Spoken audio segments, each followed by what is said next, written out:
ಶಾರದಾಂ ದೇವೀಂ ರಾಮಕೃಷ್ಣಂ ಜಗದ್ಗುರುಂ ಪಾದಪದ್ಮೇ ತಯೋ ಶ್ರಿತ್ವಾ ಪ್ರಣಮಾಮಿ ಮುಹುರ್ಮುಹುಃ.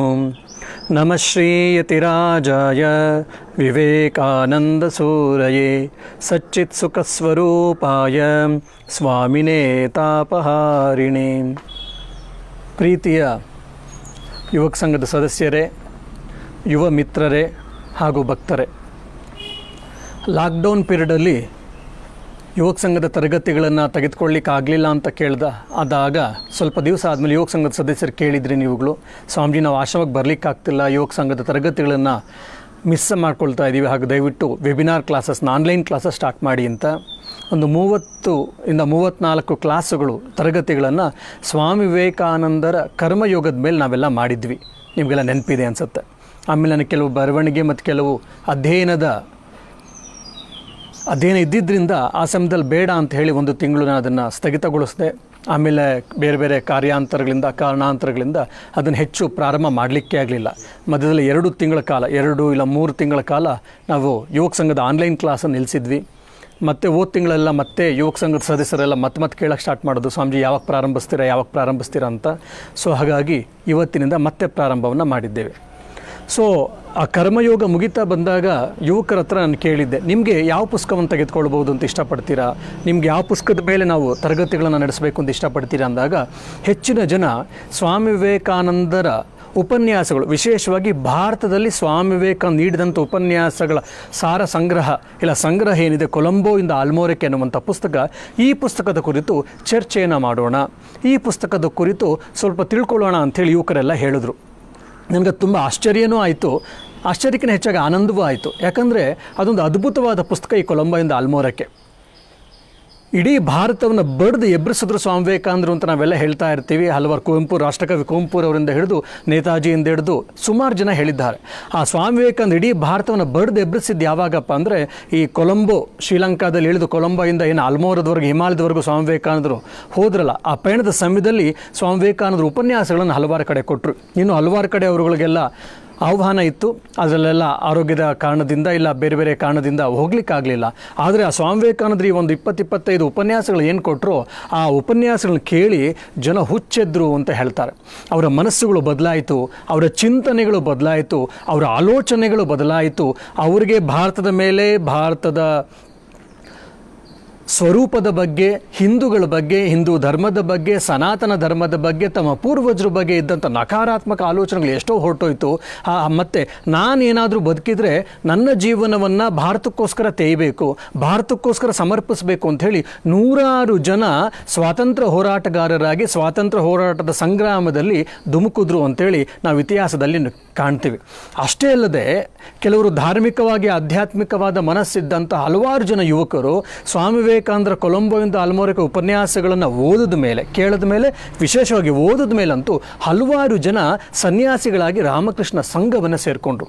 ಅಂತಹ ಒಂದು ಪ್ರೇರೇಪಣಾ ಪುಸ್ತಕ ಈ ಕೊಲಂಬೋಯಿಂದ ಆಲ್ಮೋರಕ್ಕೆ. ಹಾಗಾಗಿ ಒಂದೊಂದು ಉಪನ್ಯಾಸವನ್ನು ನಾವು ಆಳವಾಗಿ ಅಧ್ಯಯನ ಮಾಡಿದ್ರೆ ನಮಗೆ ಸಾಕಷ್ಟು ಪ್ರೇರಣೆ ಸಿಗುತ್ತೆ, ಸಾಕಷ್ಟು ನಮ್ಮಲ್ಲಿರುವಂಥ ನಕಾರಾತ್ಮಕ ಭಾವನೆಗಳಿರ್ಬೋದು.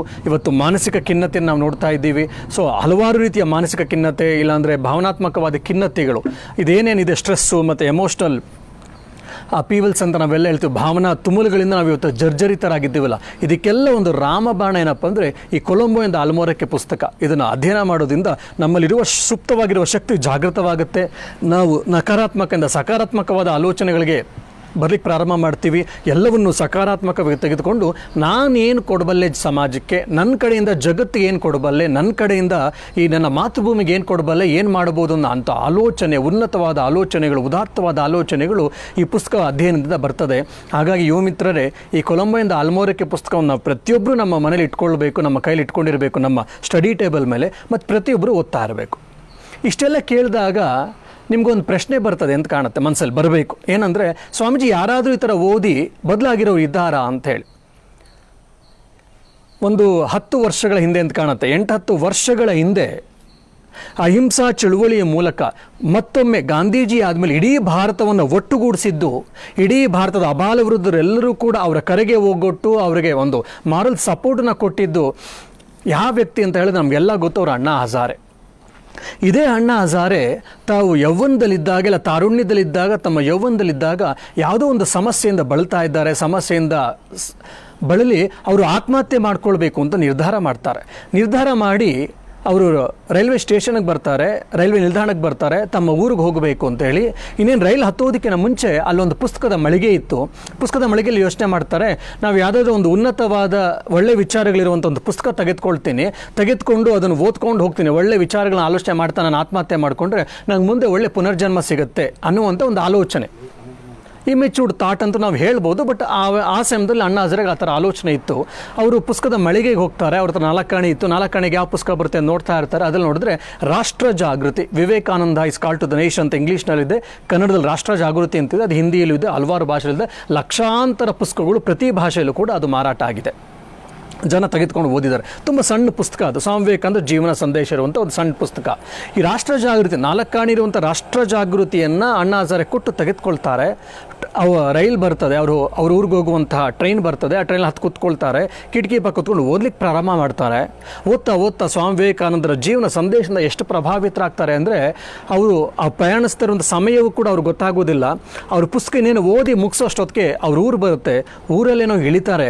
ಆದರೆ ಆತ್ಮಹತ್ಯೆ ಮಾಡ್ಕೊಳ್ಬೇಕು ಅಂತ ಆಲೋಚನೆ ಮಾಡಿದಂಥ ಅಣ್ಣಾ ಹಜಾರೆ, ನಾನು ಬದುಕಿದ್ರೆ ಜೀವನ ಮಾಡಿದ್ರು ಅಂತಿಂಥ ಜೀವನ ಅಲ್ಲ, ದೇಶಕ್ಕೋಸ್ಕರ ಬದುಕ್ತೀನಿ, ನನಗೋಸ್ಕರ, ನನ್ನ ತಂದೆಗೋಸ್ಕರ, ನನ್ನ ತಾಯಿಗೋಸ್ಕರ, ಇಲ್ಲ ಮದುವೆ ಮಾಡಿಕೊಂಡು ಹೆಂಡತಿ ಮಕ್ಕಳಿಗೋಸ್ಕರ ನಾನು ಬದುಕಲ್ಲ, ಬದಲಾಗಿ ದೇಶಕ್ಕೋಸ್ಕರ ಬದುಕ್ತೀನಿ, ಸಮಾಜಕ್ಕೋಸ್ಕರ ಬದುಕ್ತೀನಿ, ನನ್ನ ಮಾತೃಭೂಮಿಯ ಉದ್ಧಾರಕ್ಕೋಸ್ಕರ ನಾನು ಬದುಕ್ತೀನಿ ಅಂತೇಳಿ ಅಣ್ಣಾ ಹಜಾರೆ ಆಲೋಚನೆ ಮಾಡಿ ನಿರ್ಧಾರ ಮಾಡಿ ಅವತ್ತೇ ಅವರು ಮಾತೃಭೂಮಿಗೆ, ಭಾರತ ದೇಶಕ್ಕೆ, ಈ ಆರ್ಯಾವರ್ತಕ್ಕೆ ಸಮರ್ಪಿಸ್ಕೊಳ್ತಾರೆ.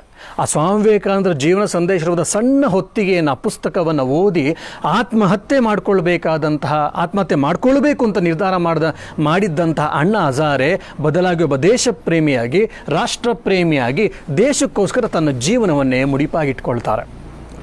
ಅದೇ ರೀತಿ ಡಾಕ್ಟರ್ ಎಸ್ ರಾಧಾಕೃಷ್ಣನ್ರವರು ಭಾರತದ ಪ್ರಪ್ರಥಮ ಉಪರಾಷ್ಟ್ರಪತಿ ಅಂತ ಅನಿಸ್ಕೊಂಡಿದ್ರು. ಅವರು ಒಂದು ಕಡೆ ಹೇಳ್ತಾರೆ, ಸ್ವಾಮಿ ವಿವೇಕಾನಂದರ ಜೀವನ ಸಂದೇಶಗಳನ್ನು ಕೇಳಿದ ಮೇಲೆ ನಾನು ಕಾನ್ವೆಂಟಲ್ಲಿ ಓದ್ತಾ ಇದ್ದೆ. ಕಾನ್ವೆಂಟಲ್ಲಿ ಓದಿದಾಗ ಅವರುಗಳು ಪ್ರತ್ಯಕ್ಷವಾಗಿ ಪರೋಕ್ಷವಾಗಿ ಭಾರತದ ಬಗ್ಗೆ, ಹಿಂದೂ ಧರ್ಮದ ಬಗ್ಗೆ ನಕಾರಾತ್ಮಕವಾಗಿ ಮಾತಾಡ್ತಾ ಇದ್ರು. ಅದರಿಂದ ನಾನೂ ಪ್ರಭಾವಿತರಾಗಿ ಪಾಶ್ಚಾತ್ಯನೊಬ್ಬ ತನ್ನ ದೇಶದ ಬಗ್ಗೆ, ತನ್ನ ಧರ್ಮದ ಬಗ್ಗೆ, ನನ್ನ ಧರ್ಮದ ಬಗ್ಗೆ ಆಲೋಚನೆ ಮಾಡುವಂತೆ ನಾನೂ ಕೂಡ ಆಲೋಚನೆ ಮಾಡಲಿಕ್ಕೆ ಪ್ರಾರಂಭ ಮಾಡಿದ್ದೆ. ಆದರೆ ಅದೃಷ್ಟವಶಾತ್ ಸ್ವಾಮಿ ವಿವೇಕಾನಂದರ ಈ ಉಪನ್ಯಾಸಗಳು, ಏನು ಕೊಲಂಬೋಯಿಂದ ಆಲ್ಮೋರಕ್ಕೆ ಮತ್ತು ಇನ್ನು ಕೆಲವು ಉಪನ್ಯಾಸಗಳು ನನಗೆ ಸಿಕ್ತು. ಅದನ್ನು ಓದಿದ್ರಿಂದ ನನ್ನ ದೇಶದ ಬಗ್ಗೆ, ನನ್ನ ಧರ್ಮದ ಬಗ್ಗೆ ನನ್ನ ಎಲ್ಲ ಆಲೋಚನೆಗಳು ಬದಲಾಯಿತು. ಇವತ್ತು ನಾನೇನಾದರೂ ಹಿಂದೂ ಧರ್ಮಕ್ಕೆ, ಸನಾತನ ಧರ್ಮಕ್ಕೆ, ಇಲ್ಲ ಭಾರತೀಯ ತತ್ವಶಾಸ್ತ್ರಕ್ಕೆ ನನ್ನಿಂದ ಏನಾದರೂ ಕೊಡುಗೆ ಆಗಿದೆ ಅಂತ ಯಾರಾದರೂ ಹೇಳಿದ್ರೆ ಅದಕ್ಕೆ ಮೂಲ ಕಾರಣ ಯಾರಪ್ಪ ಅಂದರೆ, ಕಾರಣಿ ಪುರುಷ ಯಾರಪ್ಪ ಅಂದರೆ ಸ್ವಾಮಿ ವಿವೇಕಾನಂದರು ಉಪನ್ಯಾಸಗಳನ್ನು ಬಿಡಿ ಪ್ರತಿಗಳನ್ನು ಓದ್ಕೊಂಡು ನನ್ನ ಜೀವನ, ನನ್ನ ದೃಷ್ಟಿಕೋನವೇ ಬದಲಾಯಿತು ಅಂತೇಳಿ ಡಾಕ್ಟರ್ ಎಸ್ ಸರ್ವಪಲ್ಲಿ ರಾಧಾಕೃಷ್ಣನ್ ಅವರು ಮಾತಾಡ್ತಾರೆ. ಇನ್ನು ನೇತಾಜಿ ಸುಭಾಷ್ ಚಂದ್ರ ಬೋಸ್ ಅವರು ಕೂಡ ಈ ಪುಸ್ತಕವನ್ನು ಓದಿ ಅತ್ಯಂತ ಪ್ರಭಾವಿತರಾಗಿ ಅವ್ರು ಹೇಳ್ತಾರೆ, ಸ್ವಾಮಿ ವಿವೇಕಾನಂದರು ಇವತ್ತೇನಾದ್ರು ಇದ್ದಿದ್ರೆ ನಾನು ಅವರ ಅಡಿದಾವರಲ್ಲಿ ಇರ್ತಿದ್ದೆ, ನನ್ನ ರಕ್ತವನ್ನೇ ಅವರಿಗೆ ಅರ್ಪಣೆಯನ್ನು ಮಾಡ್ತಿದ್ದೆ ಅಂತ ನೇತಾಜಿ ಸುಭಾಷ್ ಚಂದ್ರ ಬೋಸ್ ಹೇಳ್ತಾರೆ. ಸೊ ಹಾಗಾಗಿ ಯುವ ಭಾರತೀಯರೇ, ಭಾರತ ಪೂರ್ವ ಸ್ವಾತಂತ್ರ್ಯ ಸಮಯದಲ್ಲಿ, ಅಂದರೆ ನಮಗಿನ ಸ್ವಾತಂತ್ರ್ಯ ಸಿಗದೆ ಬ್ರಿಟಿಷರ ಆಳ್ತಾ ಇದ್ದಂಥ ಸಮಯದಲ್ಲಿ ಸ್ವಾಮಿ ವಿವೇಕಾನಂದರ ರಾಜಯೋಗ, ಕರ್ಮಯೋಗ, ಭಕ್ತಿಯೋಗ, ಜ್ಞಾನಯೋಗವೂ ಆಗಿತ್ತು ಅಂತ ಕಾಣುತ್ತೆ. ಈ 4 ಯೋಗಗಳು ಕೂಡ ಅಮೇರಿಕಾದಲ್ಲಾಗಲೇ ಅದು ಪಬ್ಲಿಷ್ ಆಗಿತ್ತು, ಮುದ್ರಣಗೊಂಡಿತ್ತು. ಅದನ್ನು ಭಾರತದಲ್ಲೂ ಕೂಡ ಮುದ್ರಣ ಮಾಡಿರ್ತಾರೆ. ಅದಲ್ಲದೆ ಇಲ್ಲೆಲ್ಲಿ ಕೆಲವು ಭಿತ್ತಿ ಪ್ರತಿಗಳು ಸಿಗ್ತಾ ಇರುತ್ತೆ. ಹೆಚ್ಚಾಗಿ ಆಗಿನ ಕಾಲದ ಎಲ್ಲ ಸ್ವಾತಂತ್ರ್ಯ ಹೋರಾಟಗಾರರು, ಸ್ವಾತಂತ್ರ್ಯ ಸೇನಾನಿಗಳು ಅಂತ ನಾವೇನು ಕಳ್ತೀವಿ, ವಿಶೇಷವಾಗಿ ಬಂಗಾಳದಲ್ಲಿ, ಉತ್ತರ ಭಾರತದಲ್ಲಿ, ಅವರೆಲ್ಲರೂ ಕೂಡ ಈ ಕೊಲಂಬೋಯಿಂದ ಆಲ್ಮೋರಕ್ಕೆ ಪುಸ್ತಕವನ್ನು ಓದಿ ಅವರು ಸ್ಫೂರ್ತಿಗೊಂಡಿದ್ದು, ಅವರ ಜೀವನವನ್ನು ಭಾರತಕ್ಕೆ, ತನ್ನ ಮಾತೃಭೂಮಿಗೆ, ಭಾರತ ಮಾತೆಗೆ ಸಮರ್ಪಿಸಬೇಕು ಅಂತ ಆಲೋಚನೆ ಮಾಡಿದ್ದು ಯಾರಪ್ಪ? ಅವರೆಲ್ಲ ಆಲೋಚನೆ ಮಾಡಲಿಕ್ಕೆ ಕಾರಣ ಏನಪ್ಪ ಅಂದರೆ ಈ ಸ್ವಾಮಿ ವಿವೇಕಾನಂದರ ಉಪನ್ಯಾಸ ಮಾಲಿಕೆ ಇರುವಂಥ ಕೊಲಂಬೋಯಿಂದ ಆಲ್ಮೋರಕ್ಕೆ. ಅಷ್ಟೇಕೆ ಸ್ವಾಮಿ ವಿವೇಕಾನಂದರ ಮೇರು ಕೃತಿ ಅಂತ ನಾವು ಹೇಳ್ಬೋದು. ಅಂತ ಸೋದರಿ ನಿವೇದಿತಾ ಕೂಡ ಹಲವಾರು ಜನರಿಗೆ ಈ ಕೊಲಂಬೋಯಿಂದ ಆಲ್ಮೋರಕ್ಕೆ ಪುಸ್ತಕವನ್ನು ಪ್ರೆಸೆಂಟ್ ಆಗಿ ಕೊಡ್ತಾ ಇದ್ಲು ಅಂತೇಳಿ ನಾವು ಒಂದು ಕಡೆ ಓದ್ತೀವಿ. ಅದಲ್ಲದೆ ಹಲವಾರು ಜನ, ಇದು ಎಷ್ಟು ಜನಕ್ಕೆ ನಿಮಗೆಲ್ಲ ಗೊತ್ತಿರುತ್ತೋ ಇಲ್ವೋ, ಇದೆಲ್ಲ ಕೆಲವು ಇಂಟರ್ನಲಿ ಮ್ಯಾಟರ್ಸು, ಅದೆಲ್ಲ ನಾನು ಒಂದು ಹೇಳ್ತೀನಿ. ಏನಪ್ಪ ಅಂತ ಅಂದರೆ, ಬ್ರಿಟಿಷ್ ಆಳ್ತಿದ್ದುವಂಥ ಸಮಯದಲ್ಲಿ ನಮ್ಮ ಬೇಲೂರು ಮಠದ ಮೇಲೆ ಬೇಹುಗಾರಿಕೆ ನಡೆಸ್ತಾ ಇದ್ರು. ನಮಗೂ ನಿಮಗೂ ಕೇಳಿದ್ರೆ ಇವತ್ತು ಆಶ್ಚರ್ಯ ಆಗುತ್ತೆ. ಬೇಲೂರು ಮಠದ ಮೇಲೆ ಬೇಹುಗಾರಿಕೆ ಏನಕ್ಕಪ್ಪ, CBI CID ಅಂತ ಇವತ್ತೇನು ಕರಿತೀವಲ್ಲ, CBI ಆ ಥರ ಬಿಟ್ಟಿದ್ದು ಯಾಕಪ್ಪ ಅಂತಂದರೆ, ಸ್ವಾಮಿ ವಿವೇಕಾನಂದರ ಜೀವನ ಸಂದೇಶ ವಿಶೇಷವಾಗಿ ಕೊಲಂಬೋಯಿಂದ ಆಲ್ಮೋರಕ್ಕೆ ಓದ್ಬಿಟ್ಟು ಹಲವಾರು ಜನ ಸ್ವತಂತ್ರ ಸಂಗ್ರಾಮಕ್ಕೆ ಧುಮುಕ್ತಾರೆ. ಸ್ವತಂತ್ರ ಸಂಗ್ರಾಮಕ್ಕೆ ಧುಮುಕಿ ಅವರಾದಂಥ ಕೊಡುಗೆಗಳನ್ನು ಕೊಡ್ತಾರೆ. ಇನ್ನು ಕೆಲವು ಸ್ವಾತಂತ್ರ್ಯ ಸಂಗ್ರಾಮದಲ್ಲಿ ಕೆಲಸವನ್ನು ಮಾಡ್ತಾ ಮಾಡ್ತಾ ಮಾಡ್ತಾ ಕೊನೆಗೆ ಅವರು ಅಧ್ಯಾತ್ಮದತ್ತ ವಾಲ್ತಾ ಇಲ್ಲ ಅಲ್ಲಿ ಕಂಡಂಥ ಕೆಲವು ರಾಜಕೀಯವನ್ನು ಕಂಡು ಅವರದಿಂದ ವಿಮುಖರಾಗಬೇಕು ಅಂತ ಹೇಳಿ ಇಲ್ಲ ಅದರಿಂದ ವಿಮುಖರಾಗಿ ಬೇಲೂರು ಮಠವನ್ನು ಸೇರಿಕೊಳ್ತಾರೆ. ಸೊ ಸ್ವಾತಂತ್ರ್ಯ ಹೋರಾಟಗಾರ ಅಂತ ಗುರುತಿಸ್ಕೊಂಡವರು ಹಲವಾರು ಜನ ಯುವಕರು ಯಾವಾಗ ಬೇಲೂರು ಮಠಕ್ಕೆ ಸೇರಿಕೊಂಡ್ರೋ ಅವಾಗ ಬ್ರಿಟಿಷರಿಗೆ ನಮ್ಮ ಮೇಲೆ ಸಂಶಯ ಬರುತ್ತೆ. ಹಾಗಾಗಿ ಬೇಲೂರು ಮಠದಲ್ಲಿ ಬೇಹುಗಾರಿಕೆಯನ್ನು ಹಾಕಿರ್ತಾರೆ. ಹಲವಾರು ಜನ ಒಳಗಡೆಯಿಂದ ಆಗಾಗ ಬರೋದು, ಅಲ್ಲಿ ಏನು ನಡೀತಾ ಇದೆ, ಆ್ಯಕ್ಟಿವಿಟೀಸ್ ಏನು ಅಂತ ಹೇಳಿ ಕಮಾಂಡರ್ ಅಂತ ಹೇಳ್ತೀರೋ ನೀವು, ಗವರ್ನರ್ ಜನರಲ್ ಮೂಲಕ ಈ ಬೇಹುಗಾರಿಕೆ ನಡೆಸ್ತಿರ್ತಾರೆ. ಇದೇ ಮಾತನ್ನೇ ಸ್ವಾಮಿ ಶಾರದಾನಂದಜಿ ಶ್ರೀಮಾತೆಯವ್ರ ಹತ್ರ ಕೇಳ್ತಾರೆ, ಈ ರೀತಿ ಆಗ್ತಿದೆ, ನಾವೇನು ಮಾಡಬೇಕು ಅಂತ ಹೇಳಿದಾಗ, ಯಾರ್ಯಾರು ಶ್ರೀರಾಮಕೃಷ್ಣರಲ್ಲಿ ಶರಣಾಗಿ ಬರ್ತಾರೋ, ನಮ್ಮಲ್ಲಿ ಶರಣಾಗಿ ಬರ್ತಾರೋ ಅವ್ರು ಯಾರಾದರೂ ಆಗಿರಲಿ ನಾವು ಸೇರಿಸ್ಕೊಳ್ಬೇಕು ಅಂತ ಹೇಳ್ತಾರೆ. ಹಾಗಾಗಿ ಬೇಲೂರು ಮಠಕ್ಕೆ ಸ್ವಾತಂತ್ರ್ಯ ಸಂಗ್ರಾಮದಲ್ಲಿ ಇದ್ದಂಥ ಸ್ವಾತಂತ್ರ್ಯ ಹೋರಾಟಗಾರರು ಸನ್ಯಾಸಿಗಳಾಗಬೇಕು ಅಂತ ಬೇಲೂರು ಮಠಕ್ಕೆ ಇಲ್ಲ ಯಾವುದಾದ್ರು ನಮ್ಮ ಮಠಗಳಿಗೆ ಬಂದು ಕೇಳ್ಕೊಂಡಾಗ ಕೂಡ ನಾವು ಸೇರಿಸ್ಕೊಂಡಿದ್ದೀವಿ. ಅದರ ಕಾರಣದಿಂದ ಬೇಹುಗಾರಿಕೆಯನ್ನು ಅನುಭವಿಸಬೇಕಾಯಿತು, ಸಾಕಷ್ಟು ಸಮಸ್ಯೆಗಳು ಅನುಭವಿಸಬೇಕಾಯಿತು. ನಮ್ಮ ರಾಮಕೃಷ್ಣ ಮಠದ ಮೊದಲನೇ ಪ್ರಧಾನ ಕಾರ್ಯದರ್ಶಿಗಳಾಗಿದ್ದಂಥ ಸ್ವಾಮಿ ಶಾರದಾನಂದಜಿ ಮಹಾರಾಜರವರು ಶ್ರೀಮಾತೆ ಶಾರದಾದೇವರ ಆದೇಶದ ಮೇರೆಗೆ ಆವತ್ತಿನ ಗವರ್ನರ್ ಜನರಲ್ ಹತ್ರ ಹೋಗಿ ಮಾತಾಡಿ, ನಾವೇನಕ್ಕೋಸ್ಕರ ಇದ್ದೀವಿ, ನಮ್ಮ ಆಲೋಚನೆಗಳೇನು, ನಮ್ಮ ಸಿದ್ಧಾಂತ ಏನು, ನಾವೇನನ್ನು ಮಾಡಲಿಕ್ಕೆ ಹೊರಟಿದ್ದೇವೆ, ನಾವೇನನ್ನು ಮಾಡ್ತಿದ್ದೀವಿ ಅಂತೇಳಿ ಸ್ಪಷ್ಟವಾಗಿ ಅವರಿಗೆ ಚಿತ್ರಣವನ್ನು ಕೊಡ್ತಾರೆ. ಚಿತ್ರಣ ಕೊಟ್ಟ ಮೇಲೆ ಸ್ವಾಮಿ ಶಾರದಾನಂದರು ಹೇಳಿದ ಮಾತ್ರ ಮೇಲೆ ಆ ಗವರ್ನರ್ ಜನರಲ್ಗೆ ಒಂದು ನಂಬಿಕೆ ಬರುತ್ತೆ. ಆಮೇಲೆ ಕಡಿಮೆ ಬೇಹುಗಾರಿಕೆಯನ್ನು ಕಡಿಮೆ ಮಾಡ್ತಾರೆ. ಮತ್ತು ಅವರು ಬೇಲೂರು ಮಠಕ್ಕೆ ಬಂದು ಬೇಲೂರು ಮಠದಲ್ಲಿ ಸಾಧು ಸನ್ಯಾಸಿಗಳ ಜೊತೆ ಒಡನಾಡಿ ಅಲ್ಲಿದ್ದಂತಹ ಜೀವನ ಶೈಲಿಯನ್ನು ಕಂಡಂಥ ಗವರ್ನರ್ ಜನರಲ್ಗೆ ಆಮೇಲೆ ಒಂದು ನಂಬಿಕೆ ಬರುತ್ತೆ. ಆಮೇಲೆ ಬೇಹುಗಾರಿಕೆಯನ್ನು ಕಡಿಮೆ ಮಾಡ್ತಾರೆ. ಹೀಗೆ ನೂರಾರು ಜನ ಯುವಕರು ಸ್ವಾತಂತ್ರ್ಯ ಸಂಗ್ರಾಮಕ್ಕೆ ಧುಮುಕ್ಲಿಕ್ಕೆ ಕಾರಣೀಭೂತವಾದಂಥ ಪುಸ್ತಕ ಯಾವುದಪ್ಪ ಅಂದರೆ ಈ ಅದ್ಭುತವಾದ ಕೃತಿ ಕೊಲಂಬೋಯಿಂದ ಆಲ್ಮೋರಕ್ಕೆ. ಅಷ್ಟೇ ಅಲ್ಲ ಯುವ ಭಾರತೀಯರೇ, ಇವತ್ತು ನಾವು 1500ರಿಂದ 1800 ಜನ ಸನ್ಯಾಸಿಗಳು ರಾಮಕೃಷ್ಣ ಮಠದಲ್ಲಿದ್ದೀವಿ. ಶೇಕಡ ಏನಿಲ್ಲ ಅಂದರೆ ಒಂದು 10-20 ಭಾಗದಷ್ಟರಾದರೂ ಯುವಕರು ಕೊಲಂಬೋಯಿಂದ ಆಲ್ಮೋರಕ್ಕೆ ಪುಸ್ತಕವನ್ನು ಓದಿ ನಾನು ನನ್ನ ಜೀವನವನ್ನು ದೇಶಕ್ಕೆ ಸಮರ್ಪಿಸ್ಕೊಳ್ಬೇಕು ಮತ್ತು ಆತ್ಮಕಲ್ಯಾಣವನ್ನು ಮಾಡಿಕೊಳ್ಬೇಕು ಅಂತೇಳಿ ಸನ್ಯಾಸಿಗಳಾಗಿದ್ದಾರೆ ಅಂತ ಹೇಳಿ ನಾನು ಹಿರಿಯ ಸಾಧುಗಳಿಂದ ಕೇಳಿದ್ದೀನಿ ಕೂಡ. ಹಾಗಾಗಿ ಹಲವಾರು ಜನ ಸನ್ಯಾಸಿಗಳಾಗಿದ್ದಾರೆ, ಹಲವಾರು ಜನ ಸ್ವಾತಂತ್ರ್ಯ ಸಂಗ್ರಾಮಕ್ಕೆ ಧುಮುಕಿದ್ರು. ಅದಲ್ಲದೆ ಇನ್ನು ಸನ್ಯಾಸಿಗಳಾಗಲಿಕ್ಕೆ ಇಷ್ಟ ಇಲ್ಲದಿರೋರು ಗೃಹಸ್ಥಾಗಿದ್ದು ಸಂಸಾರವನ್ನು ಮಾಡ್ತಿದ್ರೂ ಕೂಡ ನಾನೇನಾದರೂ ನನ್ನ ದೇಶಕ್ಕೆ ಮಾಡಬೇಕು ಅಂತ ಅದ್ಭುತವಾದ ಆಲೋಚನೆ, ಉನ್ನತವಾದ ಆಲೋಚನೆಗಳನ್ನು ಇಟ್ಕೊಂಡು ಇವತ್ತು ಸೇವೆ ಮಾಡ್ತಿರುವಂಥ ಹಲವಾರು ಸೇವಾ ಸಂಸ್ಥೆಗಳ ಧುರೀಣರು ಈ ಕೊಲಂಬೋಯಿಂದ ಆಲ್ಮೋರಕ್ಕೆ ಪುಸ್ತಕದಿಂದ ಪ್ರಭಾವಿತರಾದವರು. ಇನ್ನು ಕೆಲವರು ನಾವು ಸನ್ಯಾಸಿಗಳಾಗೋಲ್ಲ, ಹಾಗಂತೇಳಿ ನಾವು ಗೃಹಸ್ಥ ಜೀವನಕ್ಕೆ ಕಾಲಿಟ್ಟು ಅಲ್ಲೇ ನಮ್ಮನ್ನು ನಾವು ಸೀಮಿತವನ್ನಾಗಿ ಮಾಡ್ಕೊಳ್ಳಲ್ಲ, ಬದಲಾಗಿ ದೇಶಕ್ಕೆ ನಾವೇನಾದರೂ ಮಾಡ್ತೀವಿ ಅಂತೇಳಿ ಬ್ರಹ್ಮಚಾರಿಗಳಾಗಿದ್ದು ಬ್ರಹ್ಮಚರ್ಯ ವ್ರತವನ್ನು ಪರಿಪಾಲಿಸ್ತಾ, ನೈಷ್ಠಿಕ ಬ್ರಹ್ಮಚರ್ಯವನ್ನು ಪರಿಪಾಲಿಸ್ತಾ ದೇಶಕ್ಕೋಸ್ಕರ ತಮ್ಮನ್ನೇ ತಾವು ಸಮರ್ಪಿಸ್ಕೊಂಡ್ರು. ಅದಕ್ಕೆ ಮೂಲ ಪ್ರೇರಣೆ ವಿವೇಕಾನಂದರ ಸಂದೇಶ. ಆ ಸಂದೇಶ ಯಾವುದಪ್ಪ ಅಂದರೆ ಈ ಕೊಲಂಬೋಯಿಂದ ಆಲ್ಮೋರಕ್ಕೆ. ಅಂಥ ಅದ್ಭುತವಾದ ಗ್ರಂಥ ಈ ಕೊಲಂಬೋಯಿಂದ ಆಲ್ಮೋರಕ್ಕೆ. ಸೊ ಪ್ರಾಯಶಃ ಕೊಲಂಬೋಯಿಂದ ಆಲ್ಮೋರಕ್ಕೆ ಅನ್ನುವಂಥ ಒಂದು ಈ ಪುಸ್ತಕ ಇದು ಎಂಥ ಅದ್ಭುತವಾದ ಗ್ರಂಥ ಅಂತೇಳಿ ನಿಮಗೆ ಗೊತ್ತಾಗಿದೆ. ಅಷ್ಟಕ್ಕೂ ಈ ಕೊಲಂಬೋಯಿಂದ ಆಲ್ಮೋರಕ್ಕೆ ಗ್ರಂಥದಲ್ಲಿ, ಈ ಪುಸ್ತಕದಲ್ಲಿ ಏನಿದೆ?